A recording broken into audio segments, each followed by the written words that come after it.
एक सुबह जब दरबार लगा हुआ था, शहंशाह अकबर अपने सिंहासन पर विराजमान थे। सभी मंत्री गण अपनी अपनी जगह पर बैठे थे। तभी एक द्वारपाल ने आकर सूचना दी कि उत्तर भारत के 4 प्रसिद्ध विद्वान शहंशाह से मिलने की इच्छा रखते हैं। अकबर ने उन्हें तुरंत सम्मान सहित अंदर लाने का आदेश दिया। दरबार में 4 तेजस्वी लेकिन अहंकारी चेहरे वाले विद्वानों ने प्रवेश किया। उनके माथे पर ज्ञान का तेज तो था, पर आंखों में विनम्रता की जगह घमंड की झलक साफ दिखाई दे रही थी। पहले विद्वान का नाम था पंडित ज्ञानमूर्ति, जिन्हें वेदों और शास्त्रों का प्रकांड ज्ञाता माना जाता था। दूसरे थे आचार्य वेदांत शास्त्री, जो दर्शन शास्त्र और तत्वज्ञान में निपुण थे। तीसरे थे शास्त्री तर्केश मिश्र, जिनका तर्कशास्त्र में कोई सानी नहीं था। और चौथे थे विद्याधर काव्यतीर्थ, जो साहित्य और काव्य रचना में पारंगत थे। चारों ने आकर शहंशाह अकबर को प्रणाम किया। अकबर ने उनका परिचय पूछा और उनके ज्ञान की प्रशंसा की। पंडित ज्ञानमूर्ति ने बड़ी अकड़ के साथ कहा, जहांपनाह, हम चारों ने अपने अपने क्षेत्र में वर्षों तक तपस्या करके ज्ञान अर्जित किया है। हमने सुना है कि आपके दरबार में बुद्धिमानों का बड़ा सम्मान होता है, और आपके एक मंत्री बीरबल की चतुराई के किस्से तो पूरे हिंदुस्तान में मशहूर हैं। यहां तक तो सब ठीक था, लेकिन फिर आचार्य वेदांत ने अपनी बात में थोड़ा जहर घोला। पर जहांपनाह, हमें यह सुनकर बड़ी हैरानी हुई कि जिसे आप सबसे बुद्धिमान मानते हैं, वो कोई शास्त्रीय विद्वान नहीं, बल्कि केवल एक हाजिर जवाब दरबारी है। चतुराई और सच्ची विद्वता में जमीन आसमान का फर्क होता है। अब बात सीधे सीधे बीरबल पर आ गई थी। बीरबल शांत खड़े सब सुन रहे थे। उनके चेहरे पर एक रहस्यमयी मुस्कान थी। तर्केश मिश्र ने बात को आगे बढ़ाया, हम बीरबल की बुद्धि को चुनौती देने आए हैं। हम ये साबित करना चाहते हैं कि किताबी ज्ञान और वर्षों की साधना के आगे चालाकी और हाजिर जवाबी बच्चों का खेल है। हम उनसे शास्त्रार्थ करना चाहते हैं। अकबर को ये चुनौती बड़ी दिलचस्प लगी। उन्हें अपने बीरबल पर पूरा भरोसा था, और वो ये भी देखना चाहते थे कि बीरबल इन घमंडी विद्वानों को कैसे सबक सिखाते हैं। अकबर ने बीरबल की ओर देखा और पूछा, बीरबल, क्या तुम इन विद्वानों की चुनौती स्वीकार करते हो? बीरबल ने अदब से सिर झुकाया और कहा, जहांपनाह, मैं तो एक साधारण सेवक हूं। इन महाविद्वानों के ज्ञान के सागर के सामने मैं तो एक छोटी सी बूंद के समान हूं। इनसे शास्त्रार्थ करने की मेरी क्या बिसात? लेकिन अगर ये विद्वान चाहें तो मैं इनकी बुद्धिमत्ता की एक छोटी सी परीक्षा लेना चाहूंगा। ये सुनकर चारों विद्वान हंस पड़े। परीक्षा? तुम हमारी परीक्षा लोगे? ज्ञानमूर्ति ने मजाक उड़ाते हुए कहा। बीरबल ने शांत भाव से उत्तर दिया, जी पंडित जी, शास्त्रार्थ में तो शब्दों का जाल होता है। कोई भी अपनी वाक्पटुता से जीत सकता है। असली ज्ञान की परख तो व्यवहार में होती है। मैं आपको एक ऐसा कार्य दूंगा जिससे यह साबित हो जाएगा कि आप केवल ज्ञानी ही नहीं, बल्कि वास्तव में बुद्धिमान भी हैं। अकबर ने उत्सुकता से पूछा, कैसी परीक्षा बीरबल? बीरबल ने कहा, जहांपनाह, मेरे पास एक अलौकिक वस्तु है। वो स्वर्ग के कल्पवृक्ष का एक अंकुर है, एक छोटा सा पौधा। कहते हैं कि ये पौधा केवल उसी व्यक्ति को दिखाई देता है जो शुद्ध हृदय का हो और जिसका जन्म अपने पिता की सच्ची संतान के रूप में हुआ हो, यानी जो नेक इंसान हो। जो भी पापी या दोगले चरित्र का होगा, उसे ये पौधा नजर नहीं आएगा। ये सुनते ही पूरे दरबार में सन्नाटा छा गया। ये एक बहुत ही अजीब और खतरनाक शर्त थी। बीरबल ने अपनी बात पूरी की, मैं इन चारों विद्वानों को शाही बागीचे में ले जाऊंगा, जहां मैंने उस पौधे को एक गमले में रखा है। इन्हें एक एक करके उस गमले को देखना होगा और फिर दरबार में आकर बताना होगा कि उन्हें वह पौधा कैसा लगा। अगर ये चारों उस पौधे का सही वर्णन कर पाए तो मैं अपनी हार मान लूंगा और हमेशा के लिए ये दरबार छोड़कर चला जाऊंगा। चारों विद्वान एक दूसरे को देखने लगे। उनके अहंकार ने उन्हें सोचने पर मजबूर कर दिया। अगर उन्होंने कहा कि उन्हें पौधा नहीं दिखा, तो इसका मतलब ये होगा कि वे या तो पापी हैं या अपने पिता की सच्ची संतान नहीं है। अपनी इज्जत बचाने के लिए उन्हें यह कहना ही पड़ेगा कि उन्होंने पौधा देखा है। उन्हें लगा कि यह बीरबल का एक आसान सा जाल है जिससे वे आसानी से निकल जाएंगे। वे मन ही मन हंसे और बोले, हमें तुम्हारी ये शर्त मंजूर है। अकबर को भी बीरबल की इस योजना में कुछ मजा आने लगा था। उन्होंने तुरंत शाही बागीचे में चलने का आदेश दिया। शाही बागीचे के एक शांत कोने में एक खूबसूरत नक्काशीदार चबूतरे पर एक बड़ा सा सोने का पानी चढ़ा हुआ खाली गमला रखा था। बीरबल ने उस गमले की ओर इशारा करते हुए कहा, इसी गमले में वह दिव्य अंकुर है। अब आप में से एक एक करके आगे आएं और इसके दर्शन करें। सबसे पहले पंडित ज्ञानमूर्ति शर्मा आगे बढ़े। वो शास्त्रों के ज्ञाता थे। उन्होंने बड़े आत्मविश्वास के साथ गमले में झांका। अंदर कुछ भी नहीं था। गमला बिल्कुल खाली था। एक पल के लिए उनके चेहरे का रंग उड़ गया।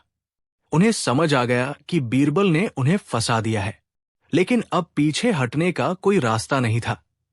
अगर वो कहते कि गमला खाली है तो पूरे दरबार में उनकी जगहसाई होती।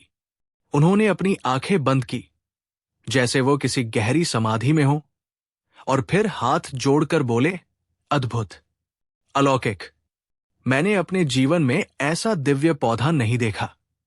इसके पत्तों से वेदों की ऋचाओं जैसी ध्वनि आ रही है। इसका सुनहरा रंग प्रभात के सूर्य की तरह है। धन्य हो गया मैं। ये सुनकर बीरबल मुस्कुराए।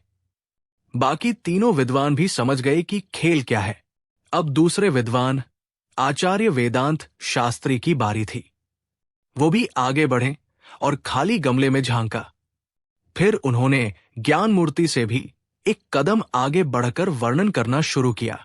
अरे, ये तो केवल पौधा नहीं, ये तो साक्षात ब्रह्मा का स्वरूप है।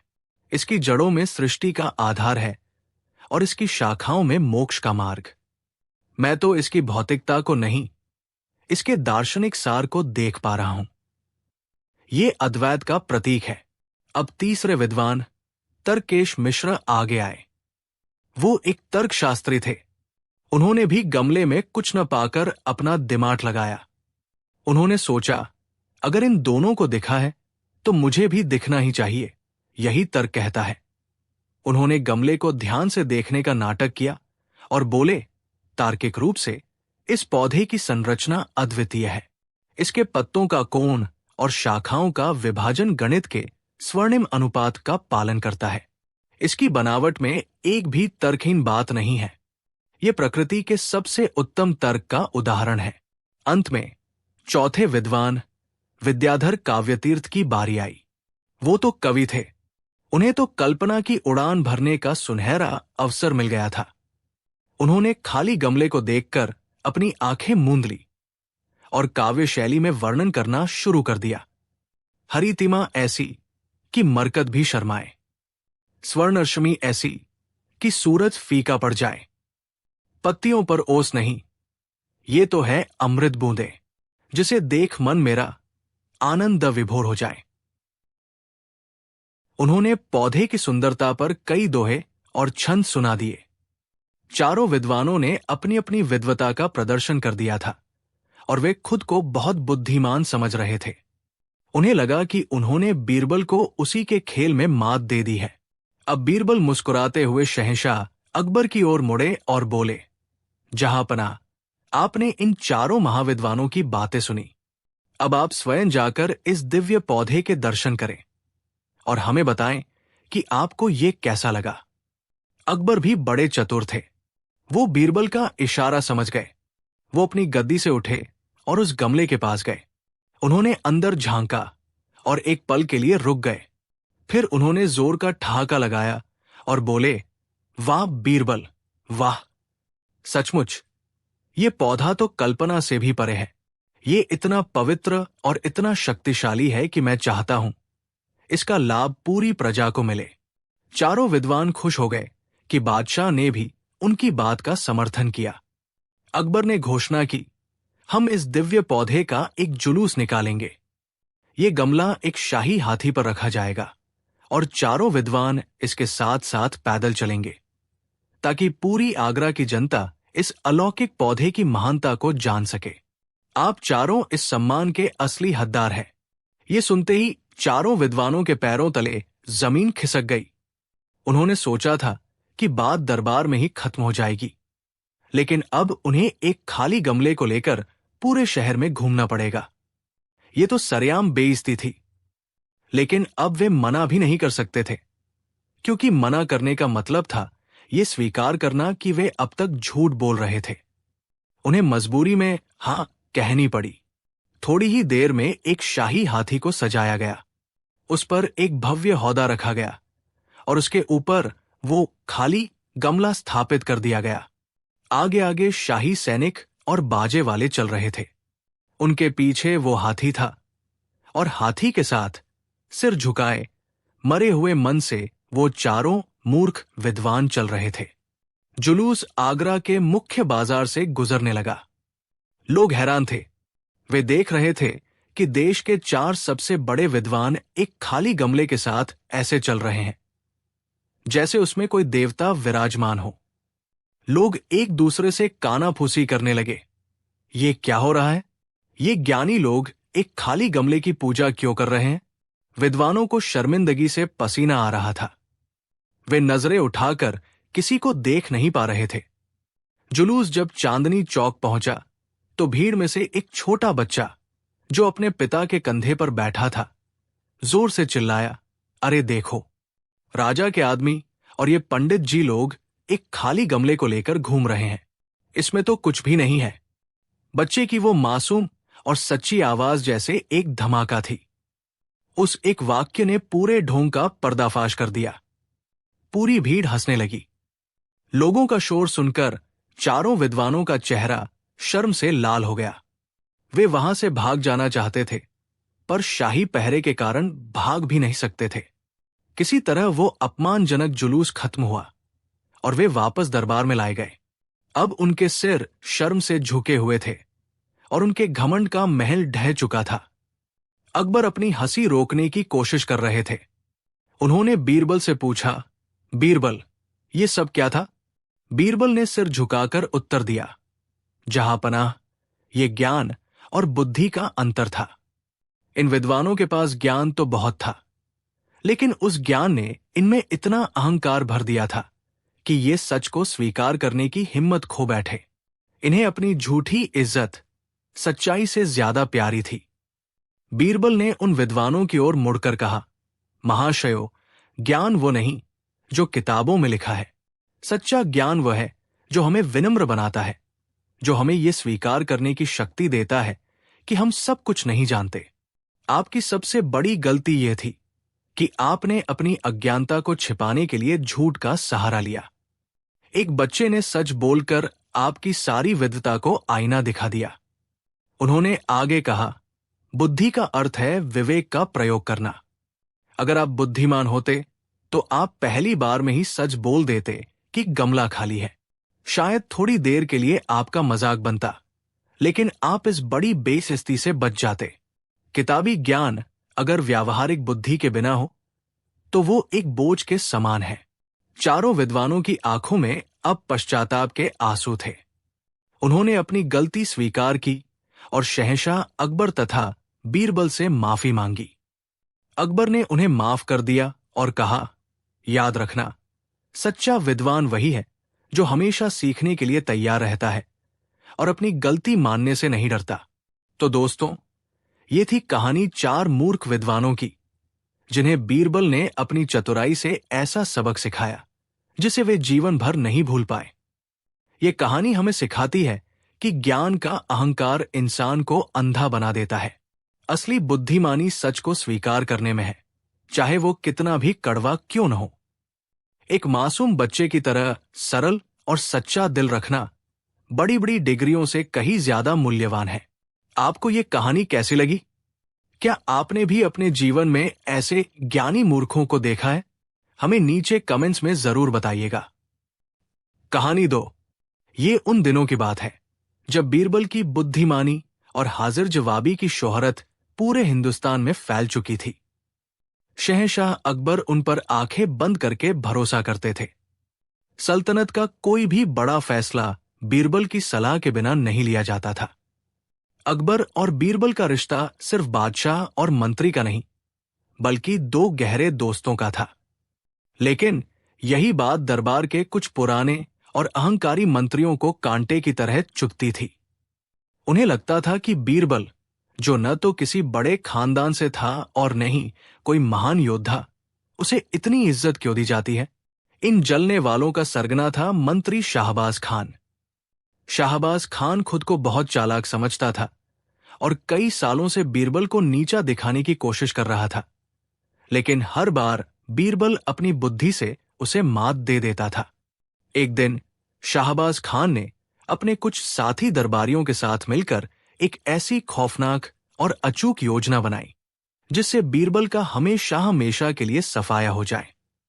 उन्होंने एक ऐसा जाल बुना जिससे बीरबल बचकर निकल ही नहीं सकता था। अगले दिन शाहबाज खान और उसके साथी मंत्री बड़े ही उदास और गंभीर चेहरे बनाकर बादशाह अकबर के सामने पेश हुए। अकबर ने पूछा, क्या बात है शाहबाज खान, तुम सब इतने चिंतित क्यों लग रहे हो? शाहबाज खान ने आंखों में झूठे आंसू भरते हुए कहा, जहां पनाह, क्या बताएं। कल रात हम सबने एक ही सपना देखा। हमने सपने में आपके अब्बा हुजूर मरहूम शहंशाह हुमायूं और आपके दादा जान शहंशाह बाबर के दर्शन किए। ये सुनकर अकबर चौंक गए। अपने पूर्वजों का नाम सुनकर वो भावुक हो गए और बोले, क्या सच कह रहे हो? कैसे हैं हमारे अब्बा हुजूर? क्या कहा उन्होंने? शाहबाज खान ने अपनी चाल का पहला पासा फेंका। जहां पनाह, वे स्वर्ग में बहुत खुश है, हर तरह की सुख सुविधा है, लेकिन वे बहुत अकेले हैं। उन्हें आपकी, अपनी सल्तनत की बहुत याद आती है। वे जानना चाहते हैं कि यहां सब कैसा चल रहा है। उन्होंने कहा कि काश कोई यहां से आकर उन्हें सब हालचाल बता पाता। अकबर ये सुनकर और भी भावुक हो गए। हां, हम भी उनसे मिलना चाहते हैं, उनसे बातें करना चाहते हैं, पर यह कैसे मुमकिन है? कोई जिंदा इंसान स्वर्ग कैसे जा सकता है? अब शाहबाज खान ने अपना असली जहर उगला। जहां पनाह, यह मुमकिन है।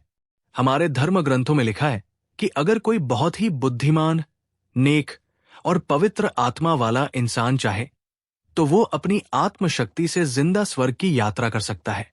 और जहां पनाह, हमारे पूरे दरबार में, नहीं, पूरी सल्तनत में बीरबल से ज्यादा बुद्धिमान और नेक इंसान कौन हो सकता है? ये सुनते ही अकबर की आंखें चमक उठीं। उन्हें यह विचार बहुत पसंद आया। उन्हें लगा कि यह बीरबल के लिए सबसे बड़ा सम्मान होगा। वो शाहबाज खान की दुष्टता को समझ ही नहीं पाए। उन्होंने तुरंत बीरबल को बुलाया। बीरबल जब दरबार में आए तो उन्होंने देखा कि शाहबाज खान और उसके साथी उन्हें देखकर शैतानी मुस्कान दबा रहे हैं। बीरबल समझ गए कि कोई गड़बड़ है। अकबर ने बड़े उत्साह से कहा, बीरबल, आज हम तुम्हें एक ऐसा काम सौंपने जा रहे हैं जो आज तक किसी इंसान ने नहीं किया। हम चाहते हैं कि तुम स्वर्ग जाओ और हमारे अब्बा हुजूर को सल्तनत का हालचाल बताकर आओ। ये सुनते ही बीरबल के पैरों तले जमीन खिसक गई। जिंदा स्वर्ग जाना? वो एक पल में समझ गए कि ये उनकी मौत का फरमान है। ये उन्हें रास्ते से हटाने की एक भयानक साजिश है। उन्होंने मदद के लिए अकबर की ओर देखा, लेकिन बादशाह तो इस विचार से इतने खुश थे कि उन्हें कुछ भी समझाना बेकार था। शाहबाज खान ने मजा लेते हुए कहा, क्यों बीरबल, चुप क्यों हो गए? ये तो तुम्हारे लिए बहुत बड़े सम्मान की बात है। तुम्हें तो खुश होना चाहिए। बीरबल ने खुद को संभाला। वो जानते थे कि अगर उन्होंने मना किया तो बादशाह का अपमान होगा और ये लोग उन्हें कायर घोषित कर देंगे। अब बचने का एक ही रास्ता था, इस खेल को खेलना, लेकिन अपने नियमों के साथ। बीरबल ने हाथ जोड़कर कहा, जहां पनाह, ये तो मेरे लिए सौभाग्य की बात है। मैं आपके पूर्वजों से मिलने के लिए जरूर स्वर्ग जाऊंगा, लेकिन मेरी कुछ शर्तें हैं। अकबर बोले, कहो, तुम्हारी क्या शर्तें हैं? बीरबल ने कहा, पहली शर्त, मुझे तैयारी के लिए 1 महीने का समय चाहिए। स्वर्ग की यात्रा लंबी है, कुछ इंतजाम करने होंगे। दूसरी शर्त, इस यात्रा के खर्च के लिए मुझे शाही खजाने से 1 लाख सोने की मोहरें चाहिए। तीसरी और सबसे जरूरी शर्त, मैं अपनी पसंद की जगह से ही स्वर्ग के लिए प्रस्थान करूंगा। शाहबाज खान और उसके साथी हैरान थे कि बीरबल इतनी आसानी से कैसे मान गया। उन्हें लगा कि वो मौत के डर से सोने की मोहरें लेकर भागना चाहता है। वे खुश हो गए और अकबर से बोले, जहांपनाह, इसकी सारी शर्तें मान ली जाएं। अकबर ने भी खुशी खुशी इजाजत दे दी। अब शुरू हुआ बीरबल का असली खेल। बीरबल ने शहर के बाहर यमुना नदी के किनारे एक जमीन खरीदी और वहां एक नया घर बनवाना शुरू कर दिया। उसी घर के ठीक बगल में उन्होंने एक बहुत बड़ा लकड़ियों का ढेर लगवाने का आदेश दिया और कहा कि यही वो जगह है जहां से वो स्वर्ग जाएंगे। लेकिन जो किसी को नहीं पता था वो ये था कि बीरबल उस लकड़ी के ढेर के नीचे से लेकर अपने नए घर के तहखाने तक एक गुप्त सुरंग खुदवा रहे थे। ये काम रात के अंधेरे में उनके सबसे वफादार सेवकों द्वारा किया जा रहा था। 1 महीना बीत गया। शाहबाज खान और उसके दुश्मन रोज जश्न मना रहे थे कि अब बीरबल का अंत नजदीक है। उधर बीरबल ने अपनी योजना पूरी कर ली थी। वो दिन आ ही गया। बीरबल के स्वर्ग प्रस्थान को देखने के लिए शहर के बाहर हजारों लोगों की भीड़ जमा थी। बादशाह अकबर, उनके सभी मंत्री और दरबारी भी वहां मौजूद थे। लकड़ियों का एक बहुत ऊंचा ढेर तैयार था। बीरबल अपने परिवार से मिले, सबसे विदा ली। उनका चेहरा शांत था, जैसे उन्हें कोई डर ही न हो। वो अकबर के पास आए और बोले, जहांपनाह, अब मुझे जाने की आज्ञा दे। मैं कुछ महीनों में आपका संदेश लेकर जरूर लौटूंगा। शाहबाज खान हंसते हुए बोला, हां, जरूर लौटना। हम सब तुम्हारा इंतजार करेंगे। बीरबल लकड़ियों के ढेर के बीचों बीच बनी एक छोटी सी जगह में जाकर बैठ गए। सैनिकों ने चारों तरफ से लकड़ियों में आग लगा दी। देखते ही देखते आग की लपटें आसमान छूने लगी। धुआं इतना घना था कि कुछ भी दिखाई नहीं दे रहा था। जैसे ही धुआं फैला, बीरबल फुर्ती से लकड़ियों के ढेर के नीचे बनी गुप्त सुरंग में घुस गए और अपने घर के तहखाने में सुरक्षित पहुंच गए। बाहर सबने मान लिया कि बीरबल जलकर राख हो गए। शाहबाज खान और उसके साथी अपनी जीत पर अट्टहास कर रहे थे। अकबर की आंखों में आंसू थे। उन्हें अपने सबसे प्यारे दोस्त को खोने का गहरा दुख था। बीरबल के जाने के बाद दरबार की रौनक ही चली गई। शाहबाज खान और उसके साथी अब बड़ी बड़ी कुर्सियों पर थे, लेकिन सल्तनत के काम बिगड़ने लगे थे। अकबर हर दिन बीरबल को याद करके पछताते। लगभग 6 महीने बीत गए। सब लोग बीरबल को भूल चुके थे और फिर एक दिन दरबार लगा हुआ था और एक अजीब सा दिखने वाला इंसान दरबार में दाखिल हुआ।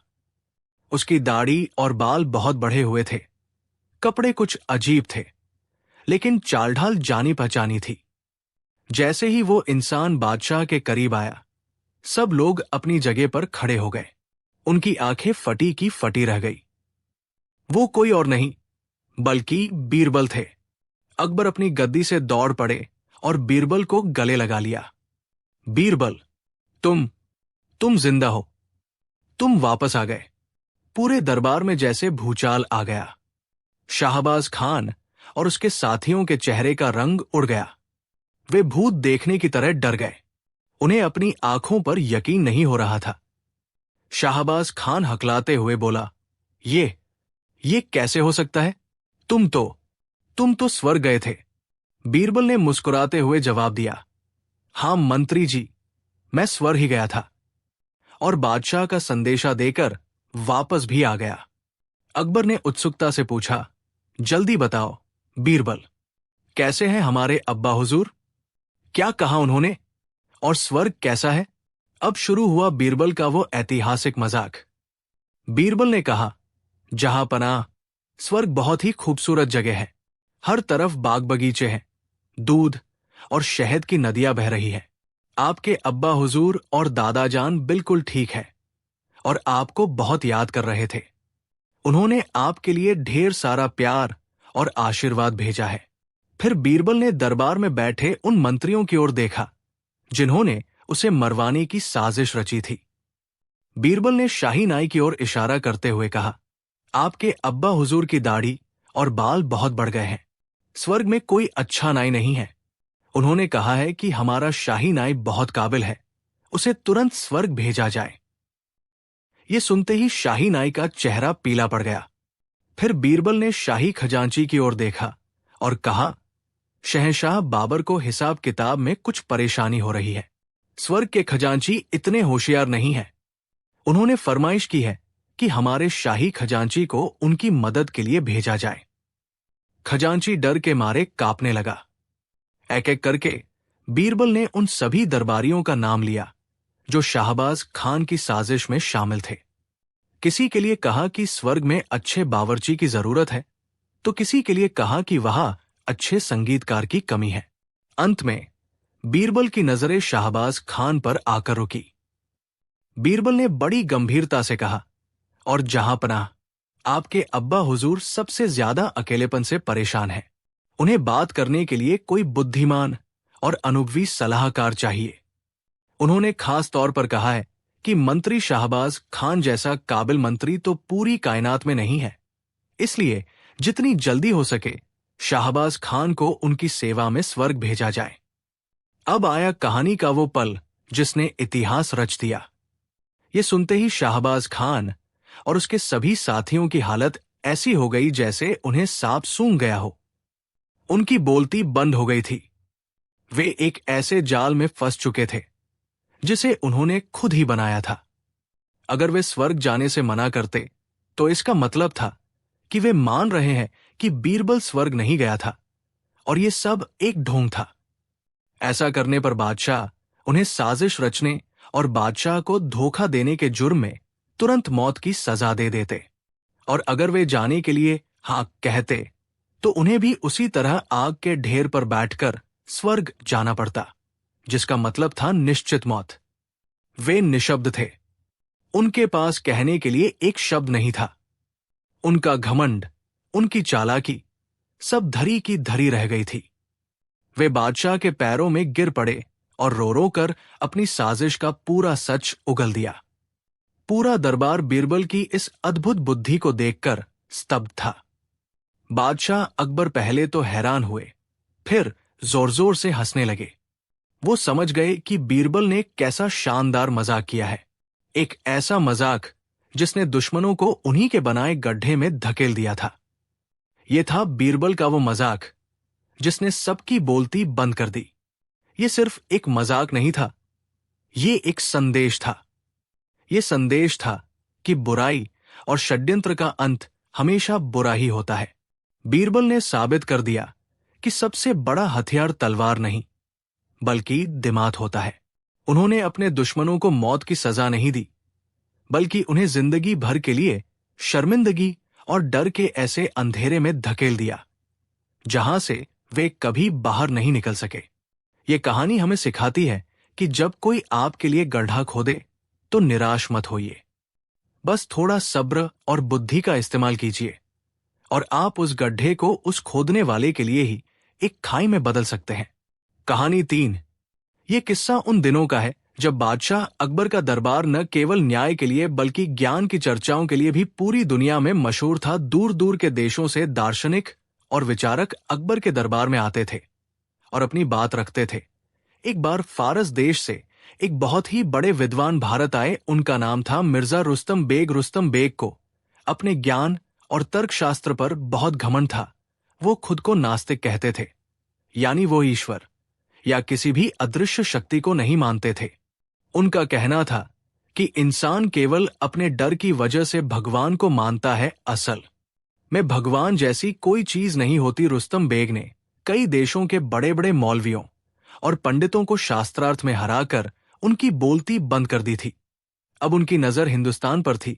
वो चाहते थे कि अकबर के दरबार में जाकर वहां के ज्ञानियों को भी हराकर अपने झंडे गाड़े। अकबर का दरबार लगा हुआ था, तभी मिर्जा रुस्तम बेग ने प्रवेश किया। उनका व्यक्तित्व बहुत प्रभावशाली था, लंबी कदकाठी और आंखों में एक अजीब सी चमक जो सामने वाले को डरा दे। उन्होंने बादशाह को झुककर सलाम नहीं किया, बल्कि सीधे उनकी आंखों में देखकर बोले कि बादशाह अकबर, मैंने सुना है कि आपके दरबार में नवरत्न रहते हैं जो दुनिया की हर पहेली सुलझा सकते हैं। मैं यहां एक चुनौती लेकर आया हूं। अगर आपके दरबारियों ने मेरे सवाल का जवाब दिया तो मैं हमेशा के लिए आपका गुलाम बन जाऊंगा, लेकिन अगर जवाब नहीं दे पाए तो आपको मानना पड़ेगा कि हिंदुस्तान के ज्ञानी सिर्फ कोरी बातें करते हैं और असलियत में अज्ञानी हैं। बादशाह अकबर को यह लहजा पसंद नहीं आया, लेकिन उन्होंने अपनी उत्सुकता दबाते हुए कहा कि मिर्जा साहब, हमारे दरबार में ज्ञान का हमेशा स्वागत है, आप अपना सवाल पूछिए। रुस्तम बेग ने एक व्यंग्यात्मक मुस्कान के साथ दरबार की ओर देखा और कहा कि मेरा सवाल बहुत सीधा है। आप लोग दिन रात खुदा खुदा करते हैं, मंदिर और मस्जिदों में घंटियां बजाते हैं और अजान देते हैं। आप कहते हैं कि इस दुनिया को बनाने वाला कोई है। मेरा सवाल यह है कि वो खुदा, वो ईश्वर कहाँ है? मुझे उसे दिखाओ। मेरा उसूल है कि मैं उसी चीज को मानता हूं जो मुझे अपनी आंखों से दिखाई देती है या जिसे मैं छू सकता हूं। अगर खुदा है तो दिखता क्यों नहीं? और जो दिखता नहीं वो होता नहीं, इसलिए साबित करो कि वो क्या है जो दिखता नहीं पर होता है। अगर तुम मुझे खुदा को नहीं दिखा सकते तो आज से ये मानना छोड़ दो कि वह है। दरबार में सन्नाटा छा गया। ये सवाल सीधा आस्था पर चोट था। दरबारी पंडित और मौलवी एक दूसरे का मुंह ताकने लगे। ये धर्म का मामला था और इसे तर्कों से समझाना बहुत मुश्किल था। एक मौलवी साहब खड़े हुए और बोले कि मिर्जा साहब, खुदा तो हर जगह है, वो जर्रे जर्रे में है, उसे देखने के लिए दिल की आंखें चाहिए। रुस्तम बेग जोर से हंसे और बोले कि ये शायराना बातें मुझे मत सुनाइए मौलवी साहब, दिल की आंखें जैसी कोई चीज नहीं होती। अगर खुदा है तो उसे मेरी इन आंखों के सामने लाओ, जैसे मैं आपको देख पा रहा हूं, जैसे मैं इस खंबे को देख पा रहा हूं, वैसे ही मुझे खुदा को दिखाओ। और अगर नहीं दिखा सकते तो अपनी हार मान लो। कई विद्वानों ने कोशिश की, किसी ने वेदों का हवाला दिया, किसी ने कुरान की आयतें पढ़ी, लेकिन रुस्तम बेग हर बार एक ही बात कहते कि मुझे शब्दों का जाल मत बुनो, मुझे प्रत्यक्ष प्रमाण यानी प्रूफ चाहिए। बादशाह अकबर को बहुत शर्मिंदगी महसूस हो रही थी। उनके दरबार के बड़े बड़े ज्ञानी एक नास्तिक के सामने निरुत्तर हो गए थे। अकबर के माथे पर पसीने की बूंदें आ गई। उन्हें लगा कि आज मुगल सल्तनत की नाक कट जाएगी। तभी उनकी नजर बीरबल पर पड़ी, जो बड़े आराम से अपनी जगह पर बैठे पान चबा रहे थे और मुस्कुरा रहे थे। अकबर ने इशारे से बीरबल को बुलाया और कहा कि बीरबल, क्या तुम इस गुस्ताख का जवाब दे सकते हो? ये हमारी आस्था का मजाक उड़ा रहा है। बीरबल अपनी जगह से उठे और धीरे धीरे चलते हुए रुस्तम बेग के सामने आए। बीरबल ने बड़े ही अदब से कहा कि मिर्जा साहब, आपके सवाल बहुत वाजिब है और आपकी जिज्ञासा भी सही है, लेकिन मेरे पास आपके सवाल का जवाब देने के लिए अभी वक्त नहीं है। मैं आपको जवाब जरूर दूंगा, लेकिन मेरी एक शर्त है। रुस्तम बेग ने पूछा, क्या शर्त है? बीरबल ने कहा कि शर्त यह है कि आपको जवाब अभी नहीं बल्कि कल सुबह मिलेगा, और वो भी दरबार में नहीं बल्कि मेरे घर पर। अगर आप कल सुबह मेरे घर नाश्ते पर आएं तो मैं आपको वो चीज दिखा दूंगा जो दिखती नहीं पर होती है, और साथ ही आपको आपके खुदा से भी मिलवा दूंगा। रुस्तम बेग को लगा कि बीरबल वक्त मांगकर बचने की कोशिश कर रहा है। उसने हंसते हुए कहा कि ठीक है बीरबल, मैं तुम्हें एक मौका और देता हूं। कल सुबह मैं तुम्हारे घर आऊंगा, लेकिन याद रखना, अगर कल भी तुम मुझे खुदा को नहीं दिखा पाए तो मैं तुम्हारे बादशाह के सामने तुम्हारा सिर मुंडवा दूंगा। बीरबल ने मुस्कुराकर शर्त मंजूर कर ली। अगले दिन सुबह का सूरज निकला। रुस्तम बेग अपने कुछ साथियों के साथ बीरबल के घर पहुंचे। बीरबल ने उनका शानदार स्वागत किया। उन्हें एक सुंदर बगीचे में बैठाया गया। बीरबल ने नौकरों को आवाज लगाई और कहा कि हमारे मेहमान के लिए सबसे बढ़िया शरबत लाया जाए। नौकर एक चांदी के कटोरे में दूध लेकर आया। बीरबल ने वो कटोरा रुस्तम बेग के सामने रखा और कहा कि लीजिए मिर्जा साहब, ये हमारे यहाँ का खास दूध है, इसे पीजिए। रुस्तम बेग ने कटोरा हाथ में लिया और पीने ही वाले थे कि बीरबल ने टोक दिया। बीरबल ने कहा कि रुकिए मिर्जा साहब, पीने से पहले मुझे ये बताइए कि क्या ये दूध मीठा है? रुस्तम बेग ने झुंझलाकर कहा कि बीरबल, क्या तुम पागल हो गए हो? बिना पिए मैं कैसे बता सकता हूं कि ये मीठा है या नहीं? बीरबल ने कहा कि अरे मिर्जा साहब, आप तो इतने बड़े ज्ञानी हैं, आप तो चीजों को देखकर ही परख लेते हैं, फिर भी आप चक्कर देख लीजिए। रुस्तम बेग ने एक घूंट भरा और बोले कि हाँ, ये दूध मीठा है, इसमें चीनी मिली हुई है। बीरबल ने कहा कि बहुत अच्छे, अब मेरा सवाल यह है कि क्या आप इस दूध के अंदर घुली हुई चीनी को देख सकते हैं? रुस्तम बेग ने गौर से दूध को देखा। वो बिल्कुल सफेद था, उसमें चीनी कहीं नजर नहीं आ रही थी, क्योंकि वो पूरी तरह घुल चुकी थी। रुस्तम बेग ने कहा कि नहीं, मैं चीनी को अलग से नहीं देख सकता, वो तो दूध में घुल गई है। बीरबल ने मुस्कुराते हुए कहा कि मिर्जा साहब, यही तो मेरे पहले सवाल का जवाब है। जैसे चीनी दूध के हर एक कतरे में घुली हुई है, लेकिन आंखों से दिखाई नहीं देती, उसका एहसास सिर्फ उसे चखकर यानी अनुभव करके किया जा सकता है। ठीक वैसे ही उस परमपिता परमेश्वर की शक्ति इस ब्रह्मांड के कण कण में घुली हुई है। वो हर जगह है, लेकिन उसे इन चमड़े की आंखों से देखा नहीं जा सकता। उसे महसूस करने के लिए आपको भक्ति की मिठास को चखना पड़ेगा। अगर आप कहें कि चूंकि चीनी दिख नहीं रही इसलिए दूध में चीनी है ही नहीं, तो ये आपकी मूर्खता होगी। वैसे ही खुदा न दिखने पर भी मौजूद है। रुस्तम बेग थोड़ी देर के लिए चुप हो गए। तर्क दमदार था, लेकिन उनका अहंकार अभी टूटा नहीं था। उन्होंने कहा कि बीरबल, तुम्हारी बातों में दम है, लेकिन ये सिर्फ एक उदाहरण है, ये कोई ठोस सबूत नहीं है। दूध में चीनी तो इंसान ने मिलाई है, लेकिन खुदा को किसने मिलाया? और अगर खुदा है तो वो सामने क्यों नहीं आता? वह मुझसे छिपता क्यों है? मुझे उसे अपनी आंखों से देखना है। मुझे कोई और तरीका बताओ। बीरबल जानते थे कि ये विद्वान इतनी आसानी से नहीं मानेगा। बीरबल ने नौकर को इशारा किया। नौकर इस बार एक हांडी लेकर आया जिसमें ताजा जमा हुआ दही था। बीरबल ने वो हांडी रुस्तम बेग के सामने रखी और पूछा कि मिर्जा साहब, आप बता सकते हैं कि इस दही के अंदर क्या है? रुस्तम बेग ने कहा कि ये दही है। और क्या है? बीरबल ने पूछा कि क्या आपको पता है कि इस दही के अंदर मक्खन छिपा है? रुस्तम बेग ने कहा कि हाँ, ये तो हर कोई जानता है कि दही में मक्खन होता है। बीरबल ने कहा कि तो जरा मुझे इसमें छिपा हुआ मक्खन दिखा दीजिए, मैं अपनी आंखों से देखना चाहता हूं कि दही के अंदर मक्खन कहाँ बैठा है। रुस्तम बेग ने झुंझलाकर कहा कि बीरबल, तुम फिर से बच्चों वाली बातें कर रहे हो। मक्खन ऐसे ऊपर थोड़ी दिखाई देता है। मक्खन को पाने के लिए दही को मथना पड़ता है, मेहनत करनी पड़ती है, मंथन करना पड़ता है, तब जाकर मक्खन ऊपर आता है। बीरबल की आंखों में एक चमक आ गई। उन्होंने कहा कि बस मिर्जा साहब, यही तो मैं आपको समझाना चाहता हूं। जैसे दही के हर हिस्से में मक्खन मौजूद है, लेकिन वो तब तक नहीं दिखता जब तक उसे मथा न जाए, वैसे ही ईश्वर हमारे और आपके अंदर मौजूद है, इस सृष्टि में मौजूद है, लेकिन वो तब तक नहीं दिखता जब तक हम अपने मन का मंथन नहीं करते, जब तक हम अपने विचारों को शुद्ध नहीं करते और ध्यान नहीं लगाते, तब तक वो मक्खन रूपी ईश्वर बाहर नहीं आता। आप बिना मंथन किए ईश्वर को देखना चाहते हैं। ये तो वही बात हुई कि आप बिना दही बिलोए मक्खन खाना चाहते हैं, जो कि नामुमकिन है। रुस्तम बेग अब निरुत्तर होने लगे थे। बीरबल के तर्क बहुत व्यावहारिक और सटीक थे, लेकिन एक नास्तिक के लिए हार मानना इतना आसान नहीं था। रुस्तम बेग ने अपना आखिरी दाव चला। उन्होंने सोचा कि बीरबल को बातों में फंसाना मुश्किल है, इसलिए अब इसे डराया जाए। रुस्तम बेग ने गुस्से का नाटक करते हुए कहा कि बीरबल, तुम बहुत चालाक हो। तुम खाने पीने की चीजों का उदाहरण देकर असली मुद्दे से भटका रहे हो। मैं इन उदाहरणों को नहीं मानता, मैं तो विज्ञान और तर्क को मानता हूं। अगर तुम मुझे अभी के अभी खुदा का कोई ऐसा सबूत नहीं दोगे जो मेरे शरीर को महसूस हो, तो मैं बादशाह से तुम्हारी शिकायत करूंगा। बीरबल अब गंभीर हो गए। उन्होंने सोचा कि अब इस विद्वान को उसी की भाषा में समझाना पड़ेगा। बीरबल अपनी जगह से उठे और अचानक रुस्तम बेग का हाथ पकड़ लिया।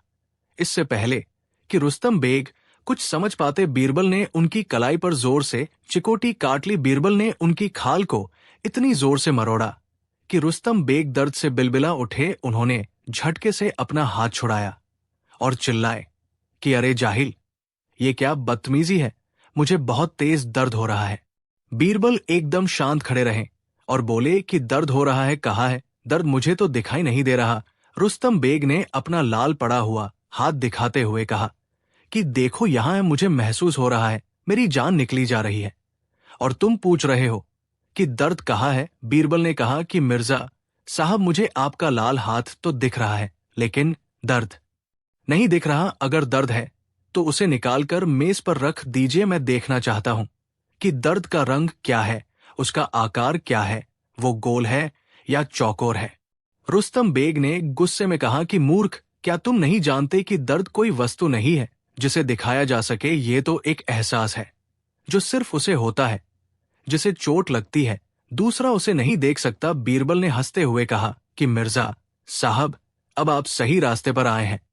जब एक मामूली सी चिकोटी का दर्द भी दिखता नहीं पर होता है और उसे सिर्फ महसूस किया जा सकता है, तो आप उस महान शक्ति को अपनी इन छोटी आंखों से कैसे देखना चाहते हैं जिसने पूरे ब्रह्मांड को बनाया है। जैसे दर्द का वजूद है पर वो अदृश्य है, वैसे ही ईश्वर का वजूद है पर वो अदृश्य है।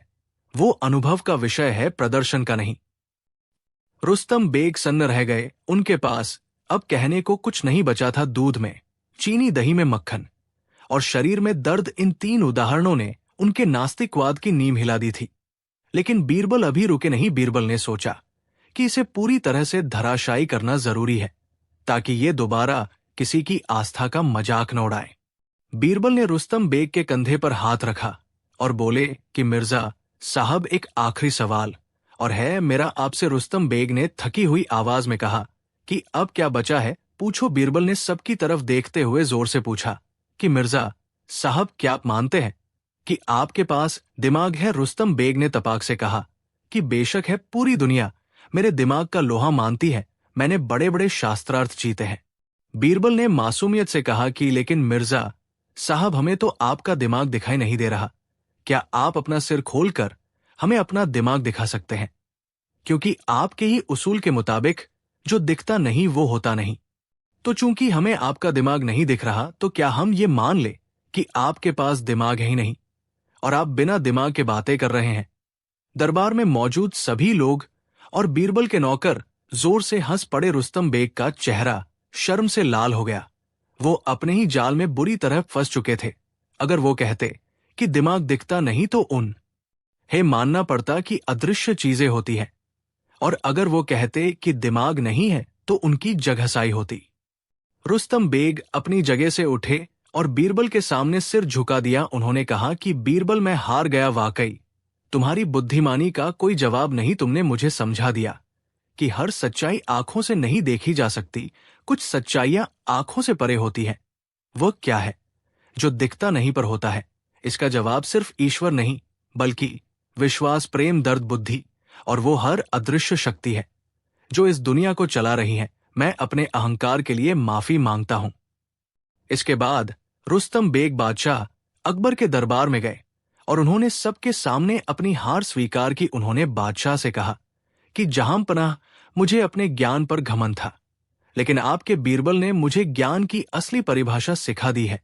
असली ज्ञान वो नहीं जो चीजों को नकार दे, बल्कि असली ज्ञान वो है जो अदृश्य को भी समझने की क्षमता रखे।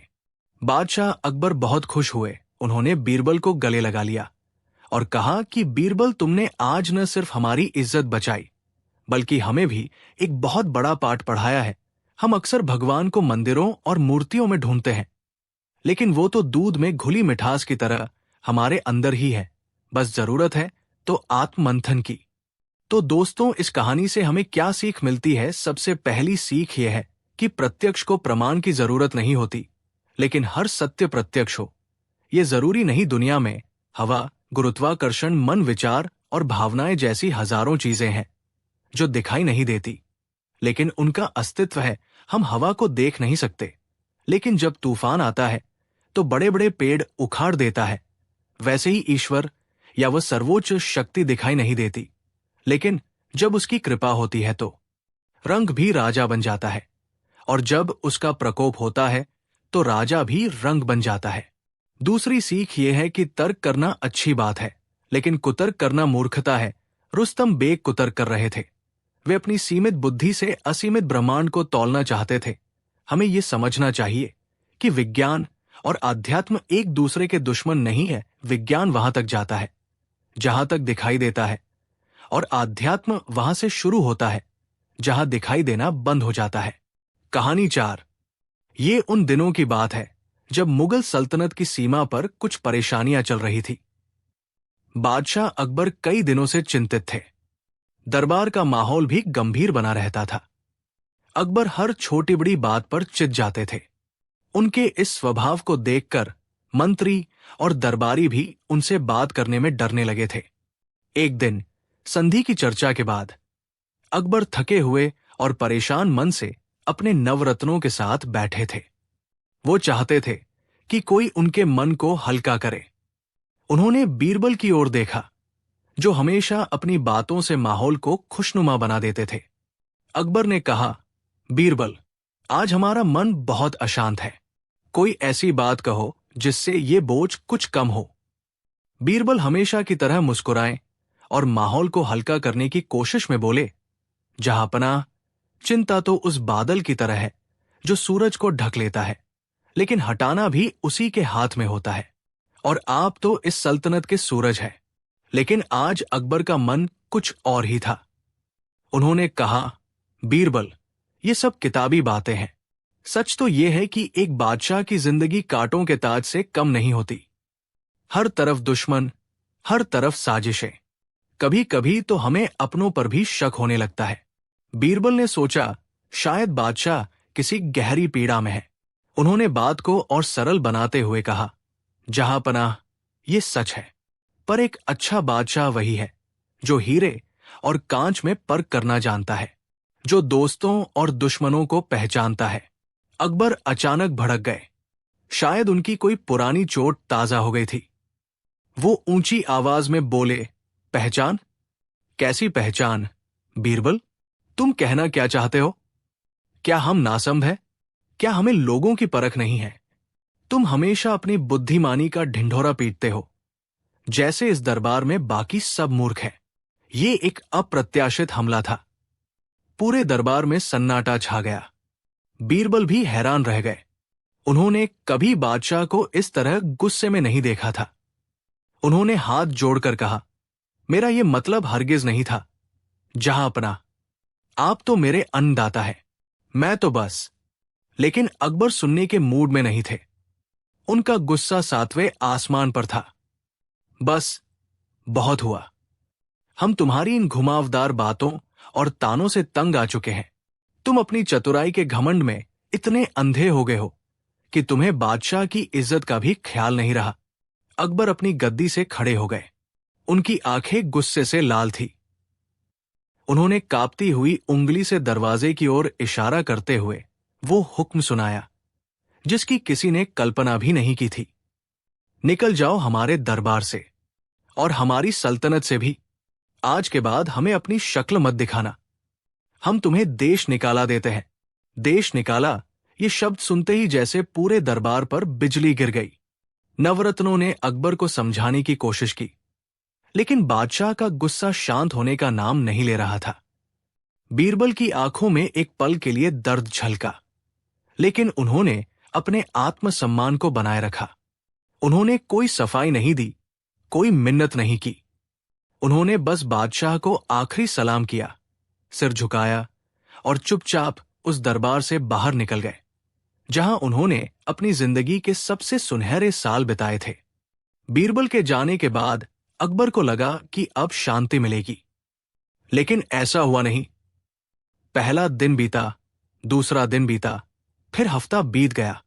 अकबर का गुस्सा तो ठंडा हो गया, लेकिन अब एक अजीब सी बेचैनी ने उनकी जगह ले ली थी। दरबार अब दरबार नहीं लगता था। वो बीरबल की हाजिर जवाबी, उनके मजाक, उनकी बुद्धिमानी भरी सलाहों को याद करने लगे। जब भी कोई मुश्किल मसला आता, अकबर की नजरें खुद ब खुद उस जगह को ढूंढने लगती जहां बीरबल खड़े रहते थे, लेकिन वो जगह अब खाली थी। दरबार के मंत्री भी उन समस्याओं को सुलझा नहीं पा रहे थे जिन्हें बीरबल चुटकियों में हल कर देते थे। अकबर का मन किसी काम में नहीं लगता। उन्हें अपनी गलती का एहसास होने लगा था। उन्हें समझ आ गया था कि उन्होंने गुस्से में आकर अपने सबसे कीमती हीरे को खुद से दूर फेंक दिया है। एक रात अकबर अपने बिस्तर पर करवटें बदल रहे थे। उन्हें नींद नहीं आ रही थी। वो उठे और अपनी खिड़की से बाहर देखने लगे। चांदनी रात में आगरा का किला खामोश था, ठीक वैसे ही जैसे अकबर का दिल बीरबल के बिना खामोश हो गया था। उन्होंने फैसला किया, वो बीरबल को वापस लाएंगे, चाहे इसके लिए कुछ भी करना पड़े।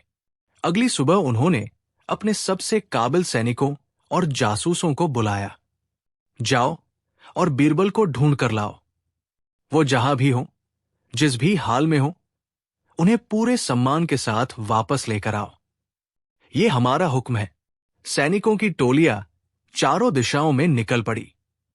महीने बीत गए, लेकिन बीरबल का कोई सुराग नहीं मिला।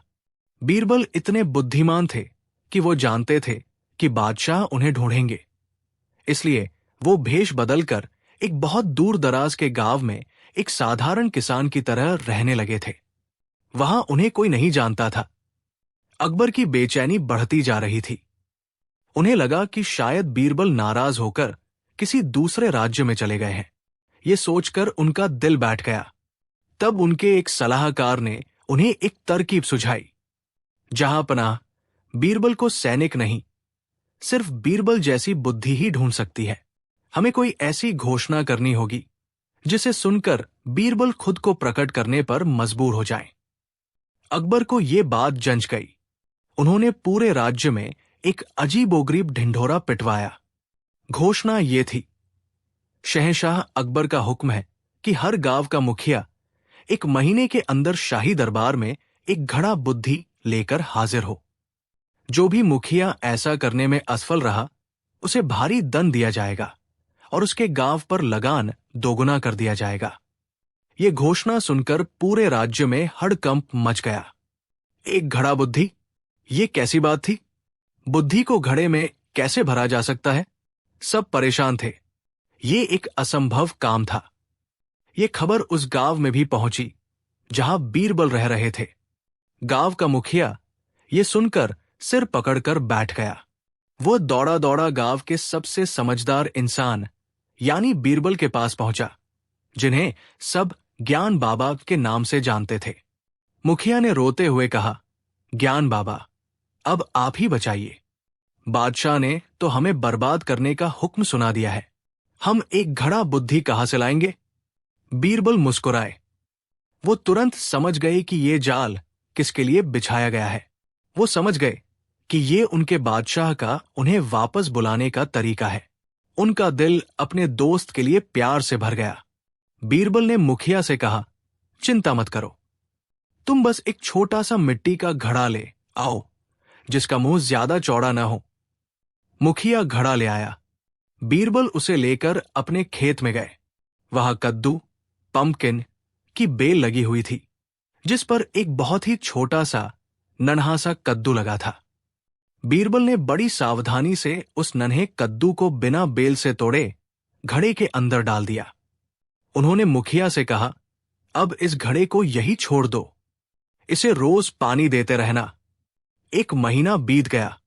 वो छोटा सा कद्दू अब घड़े के अंदर ही बड़ा होकर इतना फैल गया कि उसने घड़े का पूरा आकार ले लिया।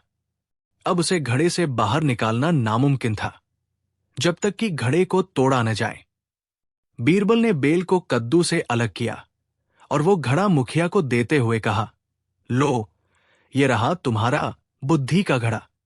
इसे लेकर बादशाह के पास जाओ और कहना, जहां पनाह, इसमें बुद्धि का फल लबालब भरा है, लेकिन हमारी एक शर्त है।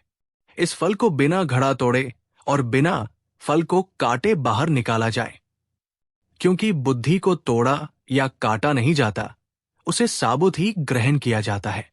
मुखिया हैरान रह गया, लेकिन उसके पास कोई और चारा नहीं था। वो घड़ा लेकर आगरा पहुंचा। दरबार में जब मुखिया ने वो घड़ा और बीरबल की बताई शर्त पेश की, तो अकबर सब समझ गए।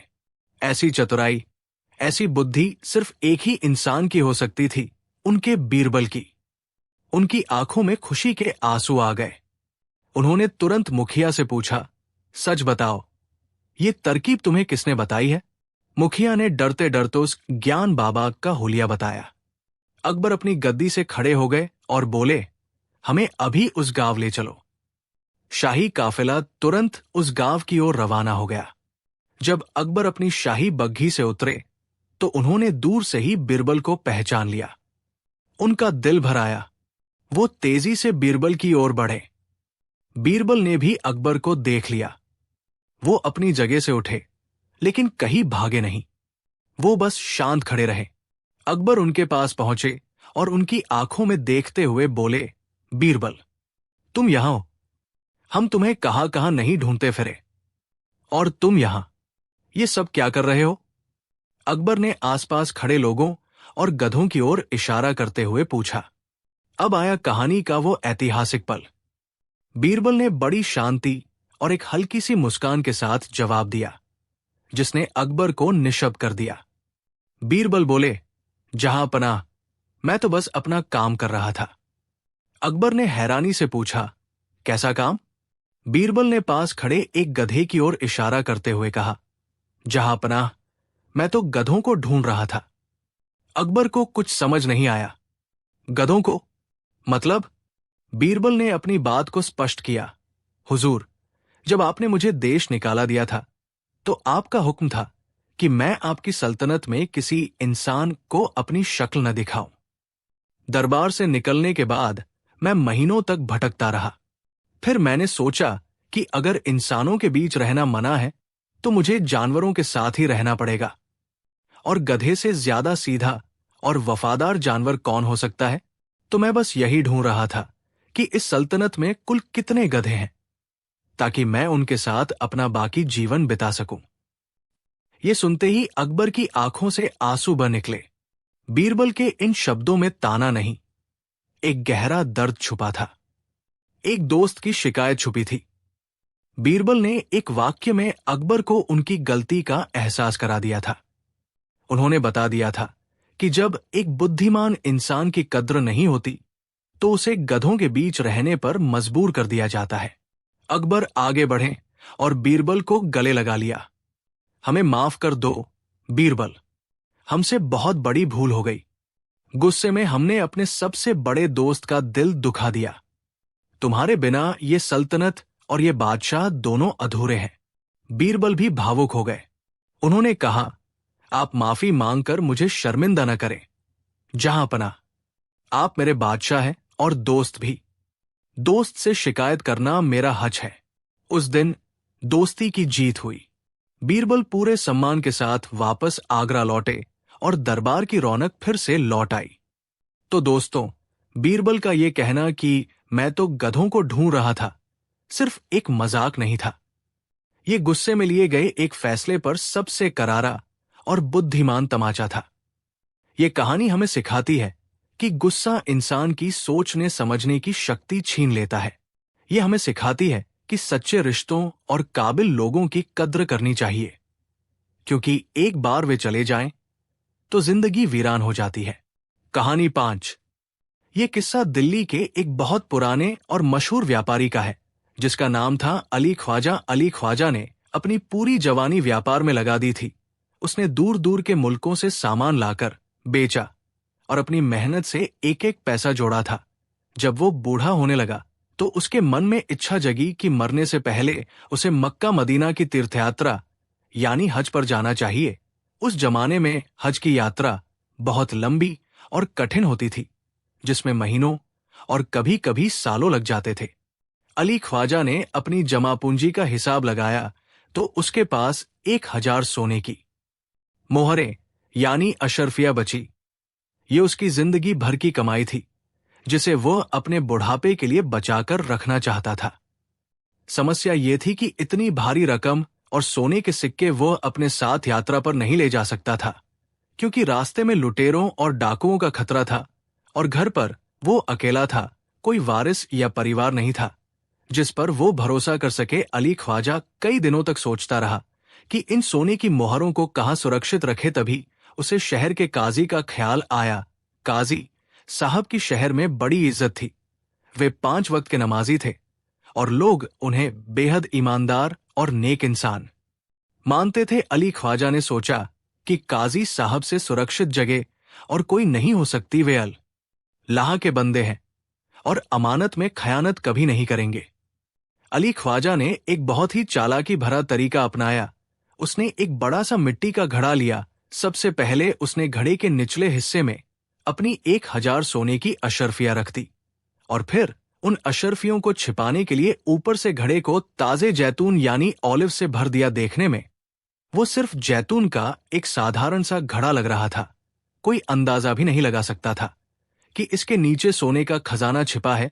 अली ख्वाजा ने घड़े का ढक्कन बंद किया और उसे अच्छी तरह सील कर दिया।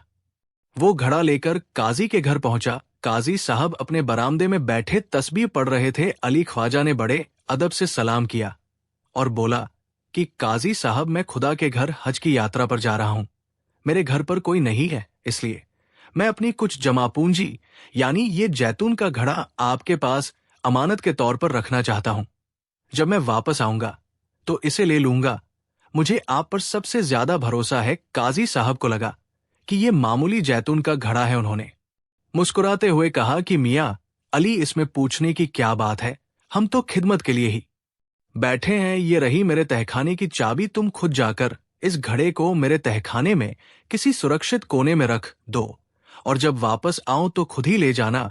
अली ख्वाजा काजी की इस दरियादिली से बहुत खुश हुआ। उसने खुद अपने हाथों से घड़ा तहखाने में रखा और निश्चिंत होकर हज की यात्रा पर निकल गया। वक्त गुजरता गया। अली ख्वाजा की यात्रा लंबी खिंच गई। उसे वापस आने में कई साल लग गए। इधर आगरा में एक दिन काजी के घर दावत थी। बहुत से मेहमान आए हुए थे। खाने के दस्तरख्वान पर तरह तरह के पकवान सजे थे। तभी काजी की पत्नी ने कहा कि आज अगर खाने के साथ जैतून होते तो मजा आ जाता, लेकिन घर में जैतून खत्म हो चुके हैं और रात बहुत हो गई है, बाजार भी बंद है। काजी साहब को अचानक अली ख्वाजा के उस घड़े की याद आई जो सालों से तहखाने में पड़ा था। काजी ने सोचा कि वो व्यापारी तो अभी तक लौटा नहीं है, पता नहीं जिंदा है भी या नहीं, और अगर मैं थोड़े से जैतून निकाल भी लूं तो उसे क्या ही पता चलेगा। मैं बाद में बाजार से लाकर नए जैतून भर दूंगा। लालच और जीभ के स्वाद ने काजी की नीयत डगमगा दी। वो चिराग लेकर तहखाने में गया। उसने घड़े पर जमी धूल साफ की और ढक्कन हटाया। जैतून बहुत पुराने हो चुके थे और शायद सड़ने लगे थे। ये देखने के लिए कि नीचे के जैतून ठीक है या नहीं, उसने घड़े को पलटा। जैसे ही घड़ा पलटा, जैतून के साथ साथ सोने की अशर्फिया भी जमीन पर खनखनाते हुए गिर पड़ी। काजी की आंखें फटी की फटी रह गई। उसे उम्मीद नहीं थी कि इस मामूली से घड़े में इतना बड़ा खजाना छिपा है। सोने की चमक ने काजी का ईमान पूरी तरह खरीद लिया। उसने सोचा कि अली ख्वाजा तो शायद अब कभी नहीं लौटेगा, और अगर लौटा भी तो उसे कैसे पता चलेगा कि इसमें सोना था। उसने तो मुझे सिर्फ जैतून का घड़ा कहा था। शैतान काजी के दिमाग पर हावी हो चुका था। उसने चुपचाप सारी सोने की मोहरें अपनी तिजोरी में रख ली और घड़े को खाली कर दिया।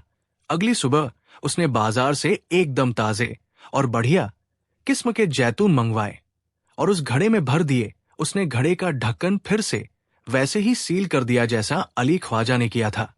अब बाहर से देखने पर घड़ा बिल्कुल वैसा ही लग रहा था, लेकिन अंदर का सच बदल चुका था। किस्मत का खेल देखिए।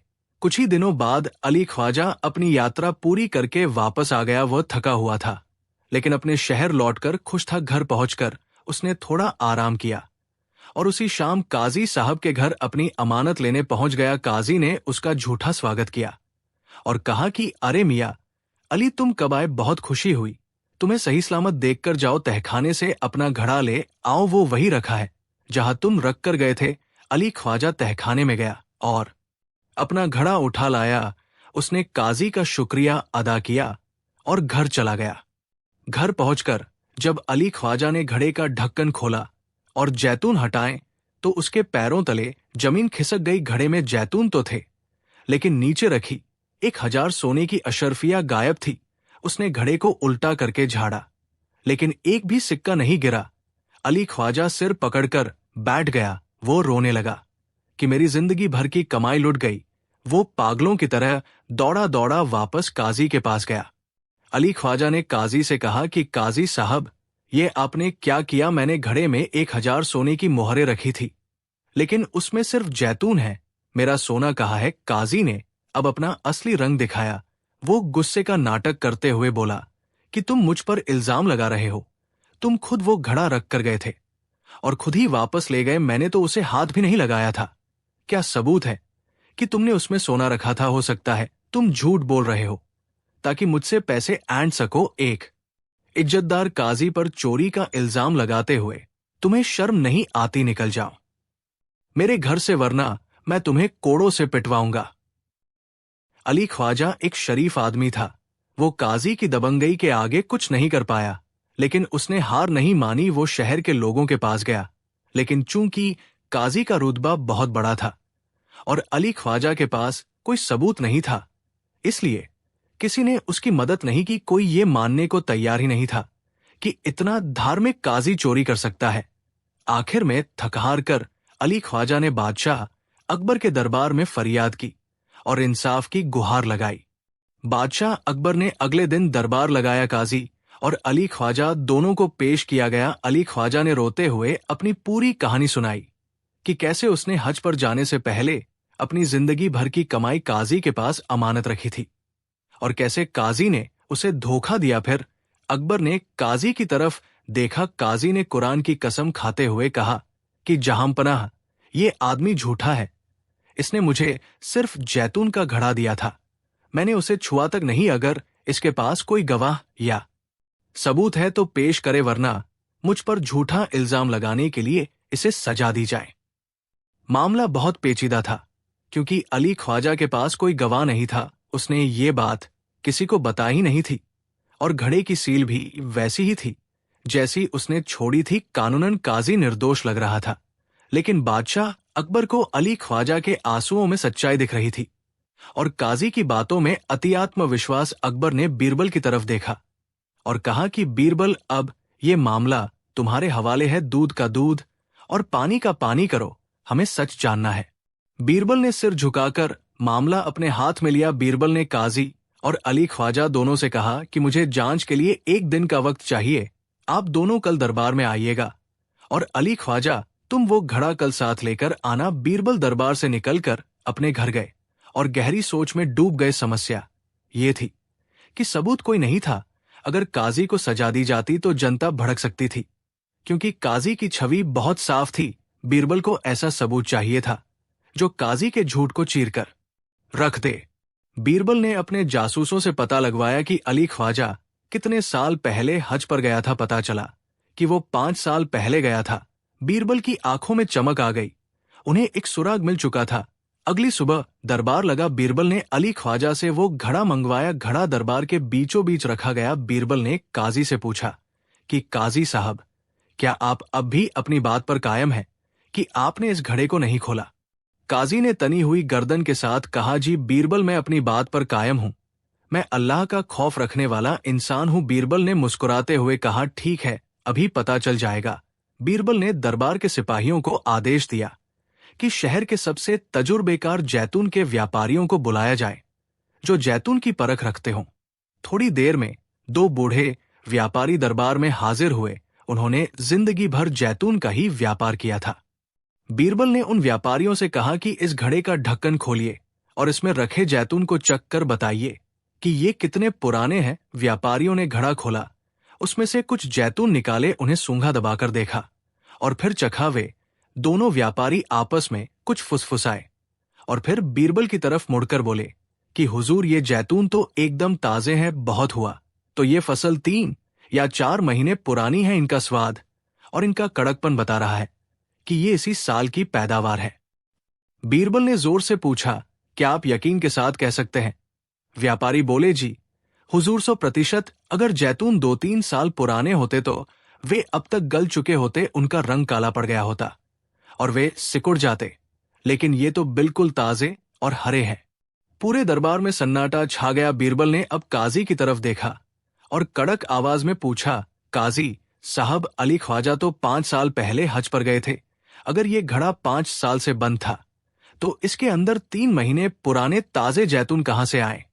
क्या आपके तहखाने में कोई जादू है जो जैतून को 5 साल तक ताजा रखता है, या फिर आपने पुराना जैतून निकालकर उसमें नया भरा था? जवाब दीजिए। काजी का चेहरा सफेद पड़ गया। उसके माथे पर पसीने की बूंदें छलक आई। उसकी जुबान तालू से चिपक गई। वो कोई जवाब नहीं दे पाया क्योंकि जैतून की गवाही ने उसका झूठ पकड़ लिया था। उसका मौन ही उसका अपराध स्वीकार था। बादशाह अकबर गुस्से से आग बुला हो उठे। उन्होंने काजी को फटकारते हुए कहा कि लानत है तुम पर, तुमने न सिर्फ एक बुजुर्ग का भरोसा तोड़ा बल्कि न्याय के पवित्र पद को भी बदनाम किया। तुम सजा के हकदार हो। काजी थरथर कांपते हुए बादशाह के पैरों में गिर पड़ा और अपनी गलती मान ली।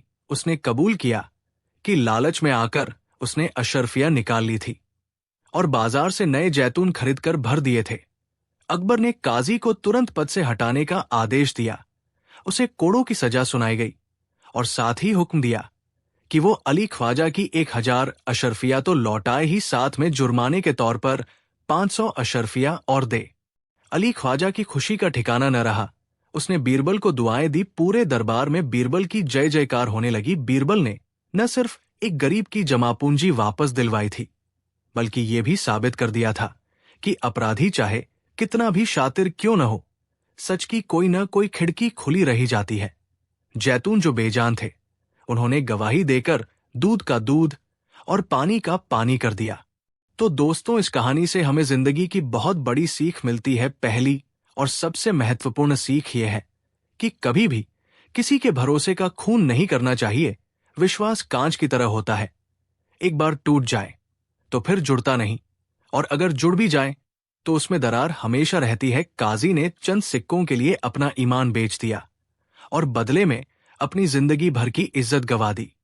दूसरी सीख ये है कि लालच बुरी बला है। काजी के पास सब कुछ था, इज्जत थी, दौलत थी, लेकिन और पाने की चाहत ने उसे कहीं का नहीं छोड़ा। इंसान को जो मिला है उसमें खुश रहना चाहिए, क्योंकि हराम की कमाई कभी फलीभूत नहीं होती, वो एक ना एक दिन आपको ले डूबती है। तीसरी सीख ये है कि अपराधी चाहे कितना भी चालाक हो, वो कोई न कोई निशान जरूर छोड़ता है। जैसे काजी ने ताजे जैतून भरकर अपनी होशियारी दिखाई थी, लेकिन वही ताजे जैतून उसके गले की फांस बन गए। सच को छिपाया जा सकता है, लेकिन मिटाया नहीं जा सकता। देर सवेर वो सामने आ ही जाता है। और आखिरी सीख ये कि मुसीबत के वक्त घबराना नहीं चाहिए।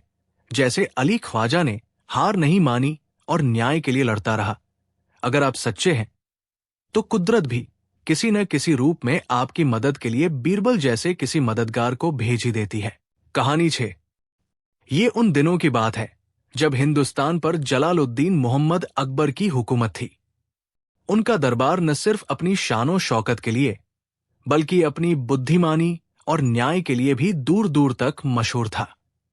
और इस बुद्धिमानी का सबसे चमकीला सितारा था बीरबल।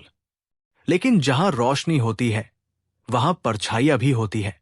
अकबर के दरबार में कई ऐसे मंत्री और दरबारी थे जो बीरबल की बढ़ती शोहरत और बादशाह के साथ उनकी करीबी से जलते थे। उन्हें हर पल एक ऐसे मौके की तलाश रहती थी जब वे बीरबल को बादशाह की नजरों में नीचा दिखा सकें। इन्हीं में से एक था मंत्री जफर खान। जफर खान खुद को बीरबल से ज्यादा काबिल समझता था, लेकिन उसकी दाल कभी गलती नहीं थी।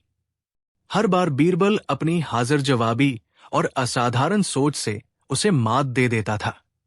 आज जफर खान ने एक ऐसा जाल बुनने की सोची थी जिसमें बीरबल का फंसना लगभग तय था।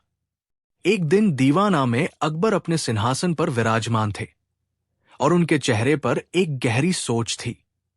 दरबारी अपनी अपनी जगहों पर बैठे थे और माहौल में एक अजीब सी शांति थी।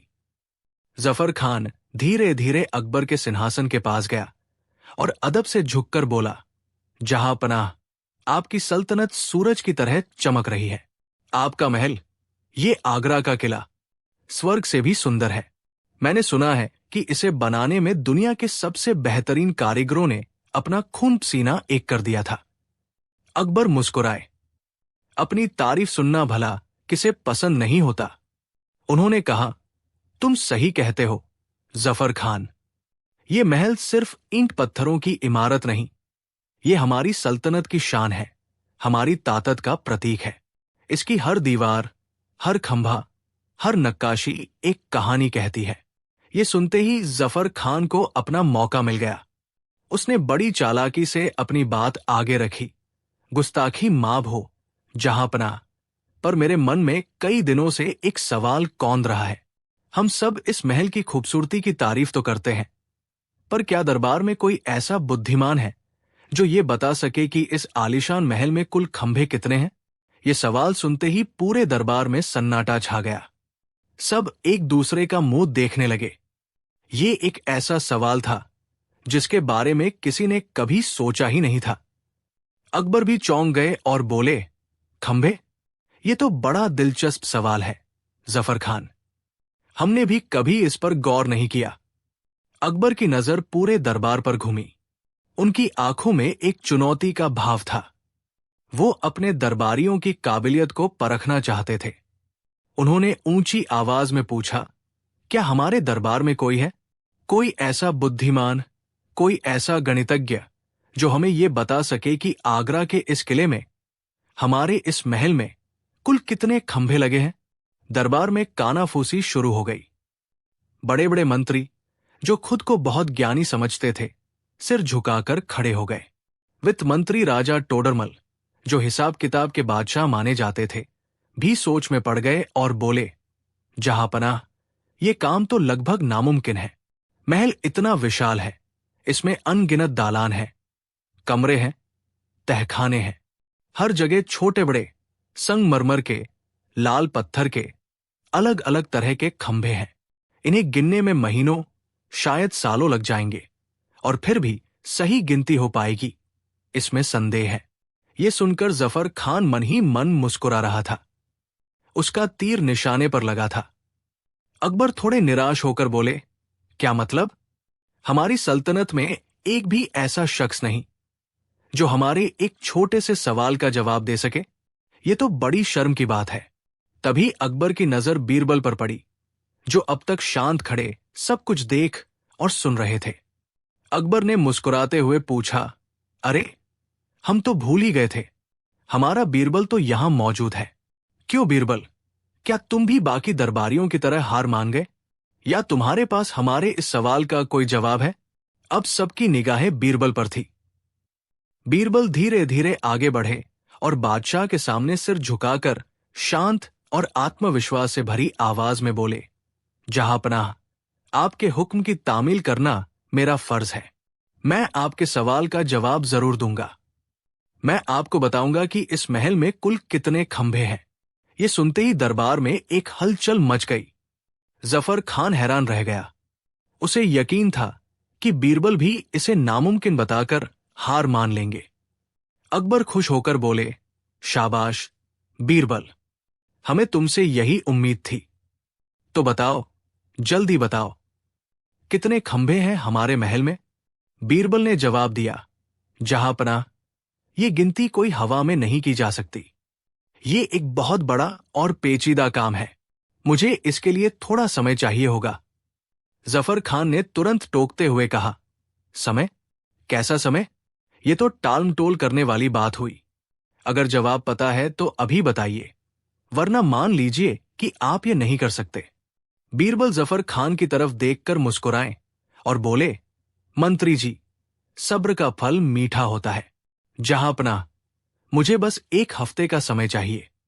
मैं इस एक हफ्ते में महल के हर कोने में जाकर हर एक खंभे की गिनती करूंगा और अगले जुम्मे को इसी दरबार में आपको सटीक संख्या बताऊंगा। अकबर ने कहा, ठीक है बीरबल, हम तुम्हें एक हफ्ते का समय देते हैं, लेकिन याद रखना, अगर तुम्हारी गिनती गलत निकली या तुम जवाब नहीं दे पाए तो तुम्हें सजा भुगतनी पड़ेगी। बीरबल ने सिर झुकाकर कहा, मुझे आपकी शर्त मंजूर है जहांपनाह। एक हफ्ता बीतने लगा, लेकिन बीरबल ने किया कुछ ऐसा जिसकी किसी को उम्मीद नहीं थी। पहले 2 दिन, फिर 3 दिन, फिर 5 दिन बीत गए। बीरबल ने एक भी खंभा नहीं गिना। वो अपने घर पर आराम करते, किताबें पढ़ते और बागीचे में टहलते रहे, जैसे उन्हें कोई फिक्र ही न हो। ये देखकर जफर खान की खुशी का ठिकाना नहीं रहा। उसे लगा कि बीरबल ने हार मान ली है। वो अकबर के पास पहुंचा और बोला, जहांपनाह, देखिए, आपका चहेता बीरबल आपको धोखा दे रहा है। उसने खंभे गिनने के नाम पर एक हफ्ते की छुट्टी ले ली है और घर पर आराम फरमा रहा है। अकबर को भी थोड़ी चिंता हुई। पूरा हफ्ता बीत गया और दरबार का दिन आ गया। आज दरबार खचाखच भरा हुआ था। हर कोई ये देखने आया था कि बीरबल क्या जवाब देते हैं। जफर खान के चेहरे पर जीत की मुस्कान थी। अकबर के चेहरे पर तनाव था। बीरबल हमेशा की तरह शांत भाव से दरबार में दाखिल हुए। अकबर ने कड़क आवाज में पूछा, बीरबल, तुम्हारा दिया हुआ समय आज पूरा हो गया है। बताओ, हमारे महल में कुल कितने खंभे हैं? और याद रहे, जवाब बिल्कुल सटीक होना चाहिए। पूरे दरबार में खामोशी छा गई। बीरबल ने अपनी जेब से एक कागज का टुकड़ा निकाला और उसे बड़े ही नाटकीय अंदाज में खोला।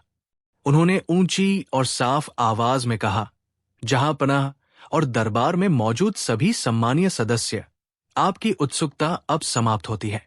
मैंने पूरे 1 हफ्ते तक इस महल के चप्पे चप्पे को छाना है और पूरी गिनती करने के बाद मैं इस नतीजे पर पहुंचा हूं कि इस महल में न एक कम न एक ज्यादा, कुल मिलाकर 2,70,582 खंभे हैं। ये संख्या सुनते ही दरबार में एक गूंज उठी। जफर खान जोर से हंस पड़ा। हाँ, क्या मजाक है। 2,70,582, ये तो कोई भी मनगढ़ंत संख्या हो सकती है। जहांपनाह, इसका क्या सबूत है कि ये गिनती सही है? अकबर ने कहा, बीरबल, जफर खान सही कह रहे हैं। हम कैसे मान ले कि तुम्हारी गिनती बिल्कुल सही है? अब आया कहानी का वो पल जिसका सबको इंतजार था। बीरबल की वो चाल जो इतिहास में दर्ज हो गई।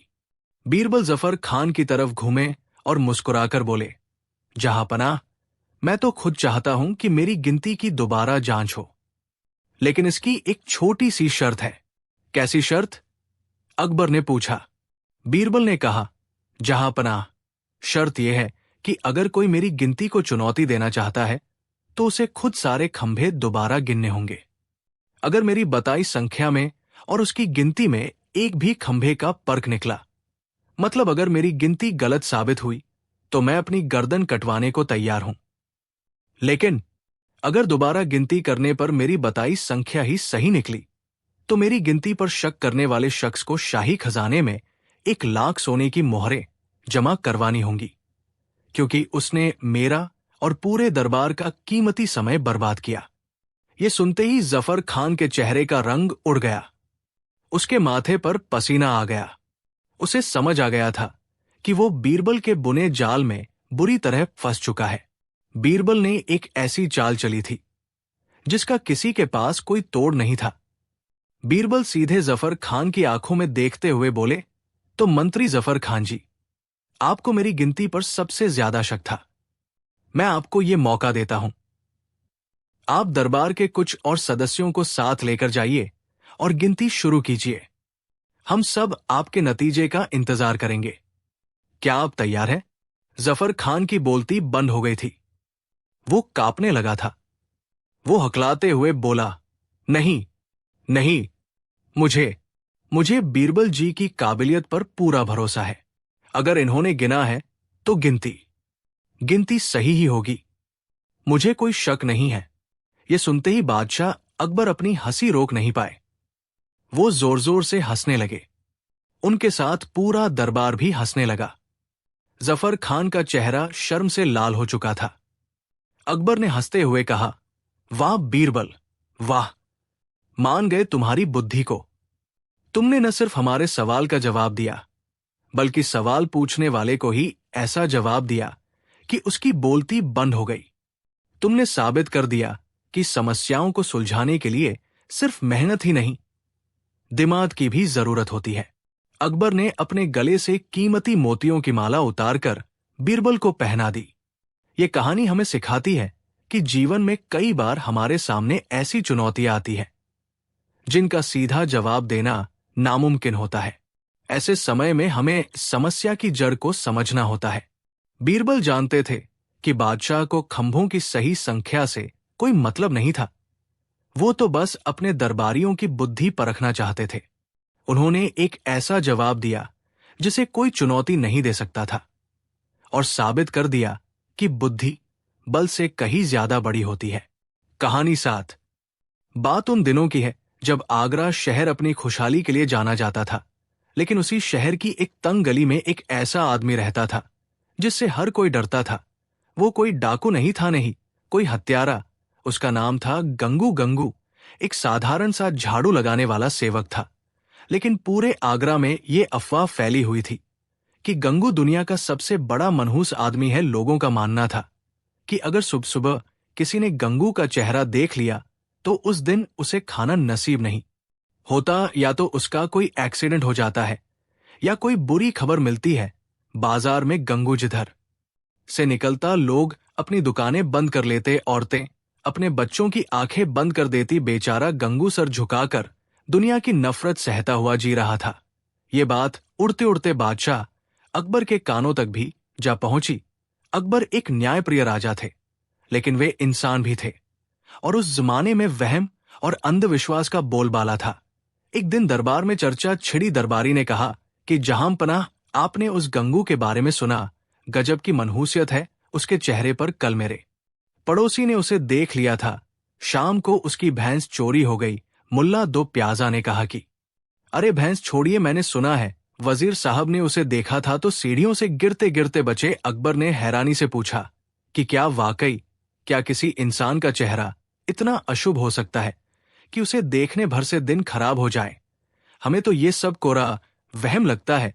दरबारी ने कहा कि नहीं हुजूर, ये आजमाया हुआ सच है। पूरा आगरा उससे डरता है। अकबर ने जिज्ञासा और अहंकार में कहा कि अगर ऐसा है तो हम खुद इसकी परीक्षा लेंगे।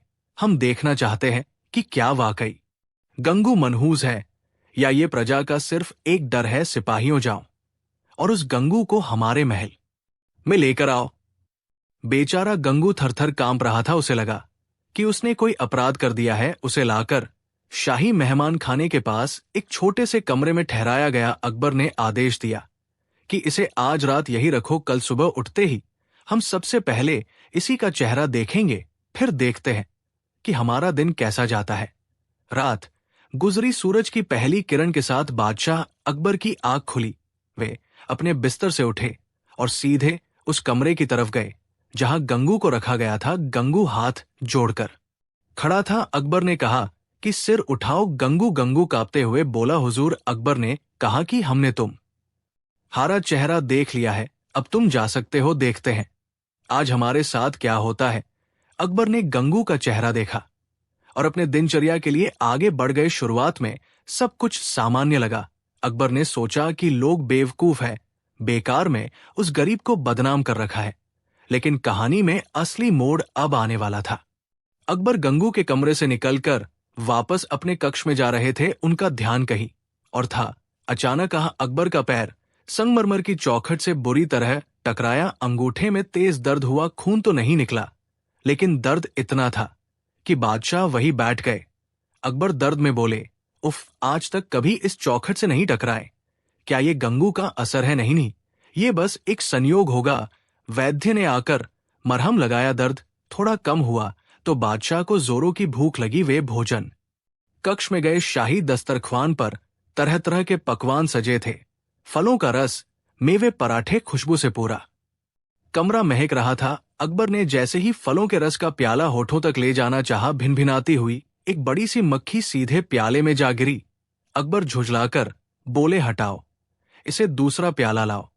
सेवक बोला, माफी हुजूर, अभी लाता हूं। इससे पहले कि सेवक दूसरा प्याला लाता, एक पहरेदार दौड़ता हुआ आया। पहरेदार ने कहा कि गजब हो गया जहांपनाह, रानी साहिबा की तबीयत अचानक बिगड़ गई है। वे आपको याद कर रही है। अकबर ने कहा कि क्या अभी तो हम उनसे मिलकर आए थे।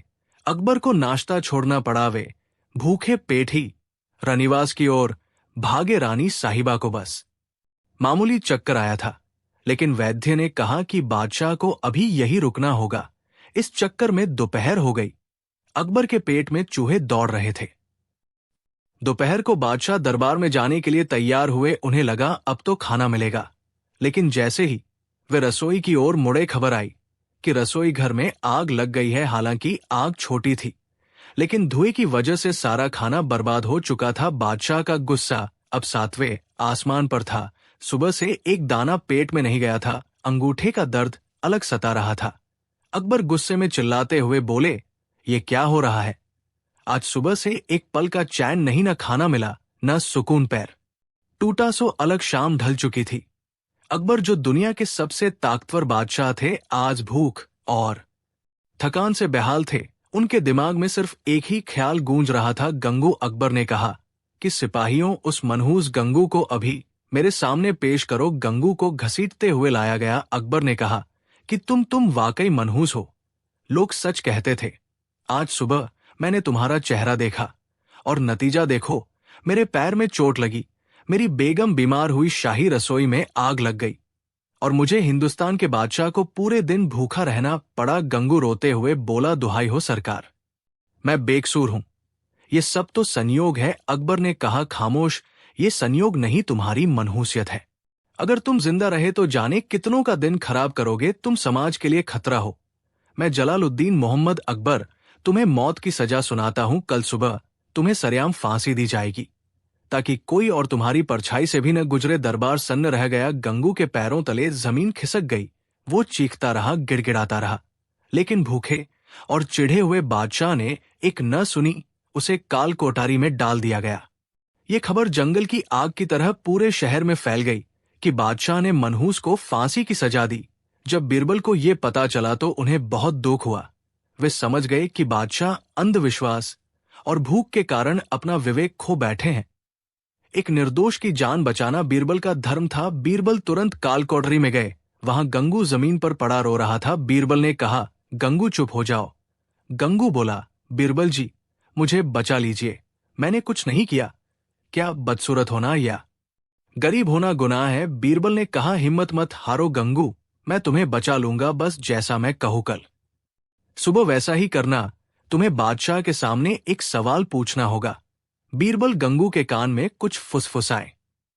अगली सुबह फांसी के मैदान में भारी भीड़ जमा थी। लोग उस मनहूस का अंत देखने आए थे।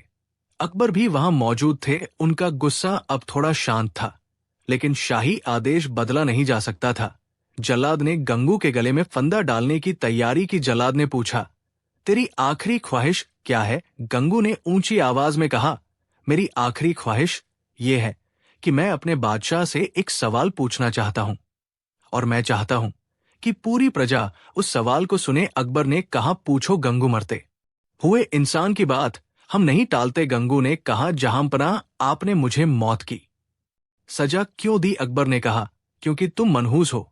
तुम्हारा चेहरा देखने की वजह से मेरा पूरा दिन बर्बाद हुआ, मुझे चोट लगी और मैं भूखा रहा। गंगू ने कहा, ठीक है हुजूर, आपने मेरा चेहरा देखा और आपका दिन खराब हुआ, आपको खाना नहीं मिला, लेकिन बादशाह सलामत मैंने भी तो कल सुबह उठते ही सबसे पहले आपका ही चेहरा देखा था। गंगू आगे बोला कि आपने मेरा चेहरा देखा तो आपको सिर्फ भूख बर्दाश्त करनी पड़ी और पैर में थोड़ी चोट आई, लेकिन मैंने आपका चेहरा देखा तो मुझे मौत की सजा मिल रही है। अब आप ही इंसाफ कीजिए महाराज, हम दोनों में से ज्यादा बड़ा मनहूस कौन है? किसका चेहरा ज्यादा अशुभ है, मेरा जिसने आपका खाना छीना, या आपका जिसने मेरी जान ही छीन ली? गंगू का यह सवाल किसी तीर की तरह अकबर के सीने में लगा। वो निशब्द हो गए। तर्क इतना सटीक था कि उसका कोई काट नहीं था। तभी बीरबल आगे आए। बीरबल ने कहा, जहांपनाह, बच्चा सच कह रहा है। अगर चेहरे देखने से किस्मत तय होती तो आज गंगू को सबसे बड़ा इनाम मिलना चाहिए था, क्योंकि उसने राजा का दर्शन किया, लेकिन उसे तो मौत मिल रही है। इसका मतलब तो यही हुआ कि इस दुनिया के सबसे बड़े मनहूस आप स्वयं हैं। क्या हमें अब आपको फांसी पर चढ़ा देना चाहिए? अकबर गहरी सोच में पड़ गए और बोले, बीरबल, तुम ठीक कहते हो। अकबर की आंखों से अंधविश्वास का पर्दा गिर चुका था। उन्हें अपनी मूर्खता और क्रूरता का एहसास हुआ। उन्हें समझ आ गया कि दिन अच्छा या बुरा संयोग से होता है, किसी के चेहरे से नहीं। और सबसे बड़ी बात, अपनी झुंझलाहट का इल्जाम किसी गरीब पर लगाना एक राजा को शोभा नहीं देता। अकबर सिंहासन से उठते हुए बोले, जल्लाद रुको, फंदा खोल। दो भीड़ में खुशी की लहर दौड़ गई।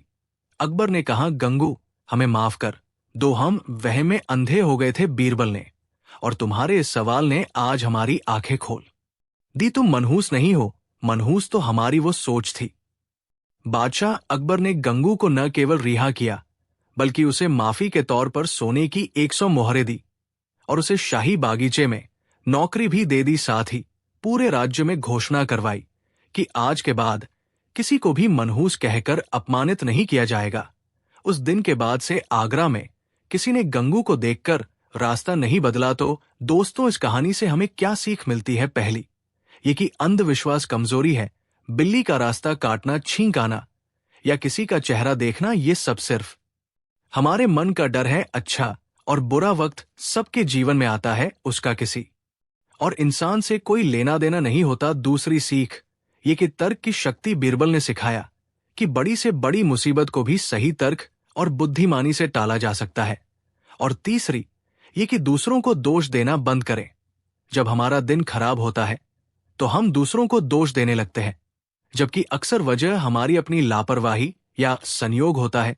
आपको ये कहानी कैसी लगी? क्या आपके आसपास भी लोग ऐसे अंधविश्वास मानते हैं? कमेंट करके हमें जरूर बताएं। कहानी 8। ये किस्सा उन दिनों का है जब मुगल सल्तनत का सूरज अपनी पूरी बुलंदी पर था। बादशाह अकबर अक्सर अपने राज्य का हाल जानने के लिए भेष बदलकर प्रजा के बीच जाया करते थे। वे जानना चाहते थे कि उनके वजीर और अधिकारी उन्हें जो खबरें देते हैं उनमें कितनी सच्चाई है और प्रजा असल में उनके शासन के बारे में क्या सोचती है। एक बार गर्मियों के मौसम में बादशाह अकबर और बीरबल भेष बदलकर आगरा से दूर एक गांव के दौरे पर निकले। दोपहर का वक्त था और सूरज आग उगल रहा था। गर्मी और धूल से बेहाल होकर बादशाह अकबर और बीरबल एक पुराने बरगद के पेड़ के नीचे सुस्ताने के लिए रुके। उन्हें बहुत जोर की प्यास लगी थी, लेकिन आसपास कोई कुआं या नदी दिखाई नहीं दे रही थी। तभी उनकी नजर थोड़ी दूर स्थित एक छोटी सी झोपड़ी पर पड़ी। झोपड़ी के बाहर एक बूढ़ा किसान खाट पर बैठकर रस्सी बुन रहा था। उसके चेहरे पर झुर्रियां थी और आंखों में एक अजीब सी चमक थी जो अनुभव से आती है। बादशाह और बीरबल उस झोपड़ी की तरफ बढ़े। बादशाह ने आवाज लगाई कि बाबा, हम राहगीर हैं और बहुत दूर से आए हैं। गला प्यास से सूखा जा रहा है, क्या थोड़ा पानी मिल जाएगा? बूढ़े किसान ने सिर उठाकर उनकी तरफ देखा और बिना कुछ पूछे अंदर गया और एक मिट्टी के घड़े से ठंडा पानी लाकर उन्हें दिया। पानी पीकर बादशाह की जान में जान आई। उन्होंने किसान को धन्यवाद दिया और वही खाट के पास जमीन पर बैठ गए। बातचीत का सिलसिला शुरू हुआ। बादशाह अकबर ने जानबूझकर बातों को राजनीति की तरफ मोड़ा। उन्होंने किसान से पूछा कि बाबा, इस गांव में तो बड़ी शांति लगती है, लगता है आपकी जिंदगी बड़े मजे में कट रही है। किसान ने एक गहरी सांस ली और फिर कड़वाहट भरे स्वर में बोला कि बेटा, शांति तो श्मशान में भी होती है, पर उसे खुशहाली नहीं कहते। तुम परदेसी लगते हो, इसलिए तुम्हें शायद पता नहीं कि हम किस हाल में जी रहे हैं। ये सुनकर अकबर के कान खड़े हो गए। उन्होंने और कुरेदते हुए पूछा कि क्यों बाबा, क्या परेशानी है? क्या राजा के सिपाही आपको तंग करते हैं या फसल अच्छी नहीं हुई? बूढ़े किसान ने अपनी रस्सी बुनना जारी रखा और बोला कि फसल तो धरती मैया की कृपा से ठीक ही होती है, लेकिन ये जो दिल्ली के तख्त पर बादशाह अकबर बैठा है, न उसकी और उसके लालची अधिकारियों की भूख कभी नहीं मिटती। हम दिन भर खून पसीना एक करके अनाज उगाते हैं और शाम होते होते उसका बड़ा हिस्सा लगान के रूप में छीन लिया जाता है। सुना है बादशाह अकबर खुद को गरीबों का मसीहा कहता है, लेकिन उसे क्या पता कि उसके राज में गरीबों के मुंह से निवाला छीना जा रहा है। उसके अधिकारी भ्रष्ट है और वो अपने महल में ऐशो आराम में डूबा हुआ है। उसे हमारी सुध लेने की फुर्सत कहाँ है? ये सुनकर बादशाह अकबर का चेहरा गुस्से से लाल हो गया। अपनी ही प्रजा के मुंह से अपनी ऐसी बुराई उन्होंने कभी नहीं सुनी थी। दरबार में तो सब उनकी तारीफों के पुल बांधते थे। वे जहांपनाह और जिल्लेलाही सुनने के आदी थे। अकबर का अहंकार जाग उठा, लेकिन उन्होंने खुद पर काबू पाया और सोचा कि शायद ये बूढ़ा अज्ञानी है, इसे समझाना चाहिए। अकबर ने अपनी आवाज थोड़ी सख्त करते हुए कहा कि लेकिन बाबा, हमने तो सुना है कि बादशाह अकबर ने कई कर माफ कर दिए हैं और वो न्यायप्रिय है, शायद आपको गलतफहमी हुई है। किसान ने तपाक से जवाब दिया कि गलतफहमी कैसी गलतफहमी? बेटा, जिसका पेट खाली होता है उसे कोई गलतफहमी नहीं होती। न्यायप्रिय राजा वो होता है जिसके राज में कोई भूखा न सोए। यहां तो वजीर के कुत्ते भी दूध पीते हैं और हमारे बच्चे छाछ को तरसते हैं। अगर बादशाह को असलियत पता नहीं है तो ये उसका सबसे बड़ा गुनाह है। राजा का काम सिर्फ तख्त पर बैठना नहीं होता, अपनी प्रजा का दर्द समझना भी होता है। अगर वो अंधा बना बैठा है तो धिक्कार है ऐसे राजा पर, और धिक्कार है ऐसी सल्तनत पर। अब अकबर से बर्दाश्त नहीं हुआ, उनके सब्र का बांध टूट गया। एक मामूली किसान की ये मजाल कि वो शहंशाह हिंद को धिक्कारे। अकबर ने गुस्से में झटके से अपनी पगड़ी उतारी और अपना असली शाही लिबास दिखाया, जो उन्होंने ऊपर से ढके हुए साधारण कपड़ों के नीचे पहना था। उन्होंने गरजते हुए कहा कि ऐ बदजुबान बूढ़े, अपनी आंखें खोल और देख, तू किसके सामने खड़ा है। मैं ही हिंदुस्तान का बादशाह जलालुद्दीन मोहम्मद अकबर हूं, और तूने अभी अभी मेरे ही मुंह पर मेरी तौहीन की है। ये राजद्रोह है और इसकी सजा सिर्फ मौत है। किसान एक पल के लिए चौंक गया। उसने गौर से अकबर को देखा, लेकिन हैरानी की बात यह थी कि उसके चेहरे पर डर का नामोनिशान नहीं था। जहां अच्छे अच्छे शूरवीर बादशाह का गुस्सा देखकर कांपने लगते थे, वही ये बूढ़ा किसान अपनी जगह से हिला तक नहीं। उसने बड़े ही शांत भाव से कहा कि तो आप ही बादशाह अकबर हैं। अच्छा हुआ जो आप खुद यहां आ गए। कम से कम मेरे मरने से पहले मेरे दिल की बात तो उस इंसान तक पहुंच गई जिसके लिए मैंने ये सब कहा था। अब आप चाहे मुझे मार दे या छोड़ दे, मैंने जो कहा वो सच है, और मैं अपने सच से पीछे नहीं हटूंगा। अकबर का गुस्सा और भड़क गया। उन्हें लगा कि ये किसान जानबूझकर उनका अपमान कर रहा है। उन्होंने बीरबल की तरफ देखा और हुक्म दिया कि बीरबल, इस उद्दंड बूढ़े को अभी गिरफ्तार करो। इसे हमारे साथ आगरा ले चलो। कल सुबह भरे दरबार में इसे सच बोलने की सजा दी जाएगी, ताकि पूरी सल्तनत देख सके कि बादशाह की शान में गुस्ताखी करने का अंजाम क्या होता है। बीरबल मन ही मन बहुत दुखी थे। वे जानते थे कि किसान ने जो कुछ भी कहा वो एक पीड़ित प्रजा का दर्द था, कोई अपमान नहीं। लेकिन उस वक्त बादशाह का गुस्सा 7वें आसमान पर था, इसलिए बीरबल ने चुपचाप आदेश का पालन करना ही उचित समझा। उन्होंने अपने सैनिकों को बुलाया जो थोड़ी दूर पीछे चल रहे थे, और किसान को गिरफ्तार कर लिया गया। अगली सुबह आगरा के किले में दरबार लगा हुआ था। खबर पूरे शहर में फैल चुकी थी कि एक किसान ने बादशाह को बुराबला कहा है और आज उसे सजाए मौत दी जाएगी। दरबार खचाखच भरा था। वजीर और दरबारी इस तमेश को देखने के लिए उत्सुक थे। कई दरबारी जो अकबर की चापलूसी करते थे, वे खुश थे कि किसी ने तो बादशाह का मूड खराब किया। अब बादशाह और सख्त हो जाएंगे, जिससे दरबारियों का रौब और बढ़ेगा। सिपाही बूढ़े किसान को जंजीरों में जकड़कर दरबार के बीचों बीच ले आए। किसान का सिर अभी भी ऊंचा था। अकबर ने सिंहासन से गरजते हुए पूछा कि ए बूढ़े, क्या तुम्हें अपनी गलती का एहसास है? अगर तुम अभी भी माफी मांग लो और स्वीकार कर लो कि तुमने झूठ बोला था, तो शायद हम तुम्हारी सजा कम कर दें। हम तुम्हें मौत की जगह उम्र कैद दे सकते हैं। ये तुम्हारा आखिरी मौका है। पूरा दरबार सन्न रह गया। सबको लगा कि अब ये किसान पैरों पर गिरकर गिड़गिड़ाएगा और जान की भीख मांगेगा, क्योंकि जान सबको प्यारी होती है। लेकिन किसान ने जो जवाब दिया, उसने सबके होश उड़ा दिए। किसान ने निडर होकर कहा कि बादशाह, सलामत माफी वो मांगता है जिसने कोई गुनाह किया हो। मैंने तो सिर्फ अपना और अपने गांव का हाल बयान किया था। अगर सच बोलना गुनाह है तो मुझे ये गुनाह कबूल है, और रही बात झूठ बोलने की, तो जान बचाने के लिए झूठ बोलने से बेहतर मैं सच बोलकर मरना पसंद करूंगा। क्योंकि अगर मैंने आज झूठ बोल दिया कि आपका राज बहुत अच्छा है, तो मेरी आने वाली पीढ़ियां भी इसी भूख और गरीबी में मरेंगी। कम से कम मेरी मौत से शायद आपकी नींद खुले और आप देखें कि आपके राज में गरीबों का क्या हाल है। किसान की ये बात बादशाह के अहंकार पर एक और चोट थी। अकबर ने गुस्से में कहा कि बहुत हो गया इसका दुस्साहस। अब इसे जीने का कोई हक नहीं। जल्लाद को बुलाया जाए, इसे अभी इसी वक्त ले जाकर इसका सिर कलम कर दिया जाए।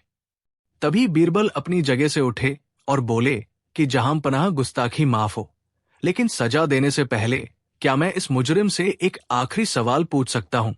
अकबर ने झुंझलाते हुए कहा कि बीरबल, इसका गुनाह साबित हो चुका है। इसने भरे दरबार में भी अपनी धृष्टता दोहराई है। अब सवाल जवाब की क्या गुंजाइश है? बीरबल ने नम्रता से कहा कि महाराज, ये हमारे न्याय के उसूलों का हिस्सा है। मरने वाले को अपनी बात कहने का पूरा मौका मिलना चाहिए। बस एक छोटा सा सवाल। अकबर ने बेमन से सिर हिला दिया। बीरबल किसान के पास गए और उसकी आंखों में देखते हुए पूछा कि बाबा, तुम जानते हो कि तुम्हें सच बोलने की सजा मिल रही है, लेकिन क्या तुम ये बता सकते हो कि तुम बादशाह के बारे में इतना कड़वा सच बोलने की हिम्मत कहां से लाए? क्या तुम्हें अपनी जान का जरा भी डर नहीं लगा?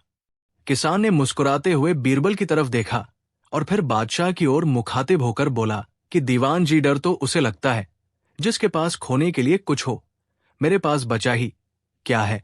मेरे बेटे सीमा पर लड़ते हुए शहीद हो गए, मेरी पत्नी इलाज के अभाव में मर गई और मेरी जमीन लगान चुकाते चुकाते बंजर होने को है।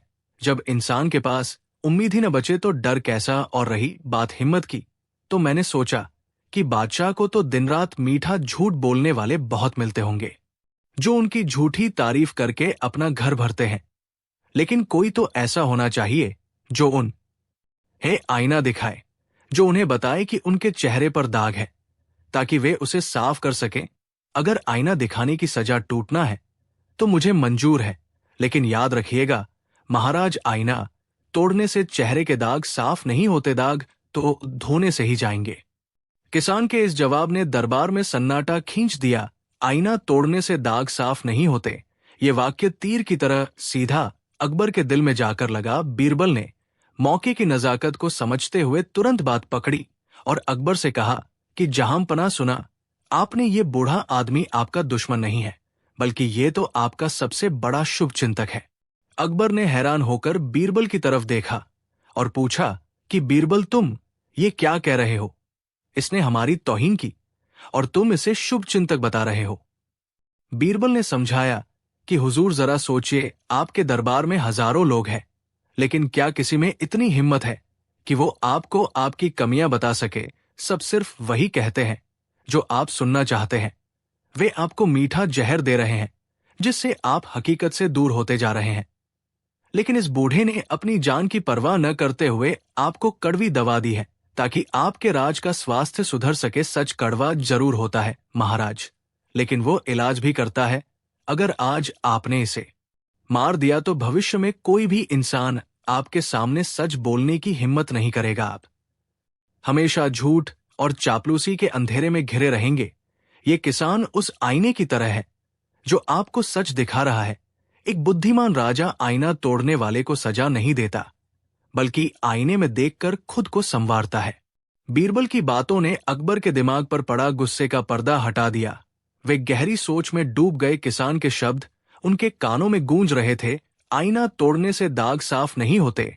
अकबर ने महसूस किया कि उनका अहंकार उन्हें अंधा बना रहा था। वे एक ऐसे इंसान को मारने जा रहे थे जो निस्वार्थ भाव से उन्हें सच्चाई बता रहा था, जबकि उनके आसपास खड़े कई दरबारी सिर्फ अपने फायदे के लिए उनकी जीहुजूरी करते थे। काफी देर तक दरबार में खामोशी छाई रही। हर किसी की धड़कन रुकी हुई थी कि अब बादशाह क्या फैसला लेंगे। अचानक बादशाह अकबर अपने सिंहासन से उठे और धीरे धीरे सीढ़ियां उतरकर उस बूढ़े किसान के पास आए। जल्लाद ने अपनी तलवार नीचे कर ली। अकबर ने अपने हाथों से किसान की जंजीरें खोली और उसके सामने हाथ जोड़कर खड़े हो गए। पूरा दरबार ये दृश्य देखकर स्तब्ध था। हिंदुस्तान का शहंशाह एक मामूली किसान के सामने नतमस्तक था। अकबर ने रुंधे गले से कहा कि बाबा, हमें माफ कर दीजिए, हमारे कानों को सिर्फ तारीफ सुनने की आदत पड़ गई थी, इसलिए हम आपके सच को सह नहीं पाए। आपने आज हमारी आंखें खोल दी। बीरबल ठीक कहते हैं, आप हमारे दुश्मन नहीं बल्कि सच्चे मित्र हैं, क्योंकि सच्चा मित्र वही है जो गलत रास्ते पर जाने से रोके।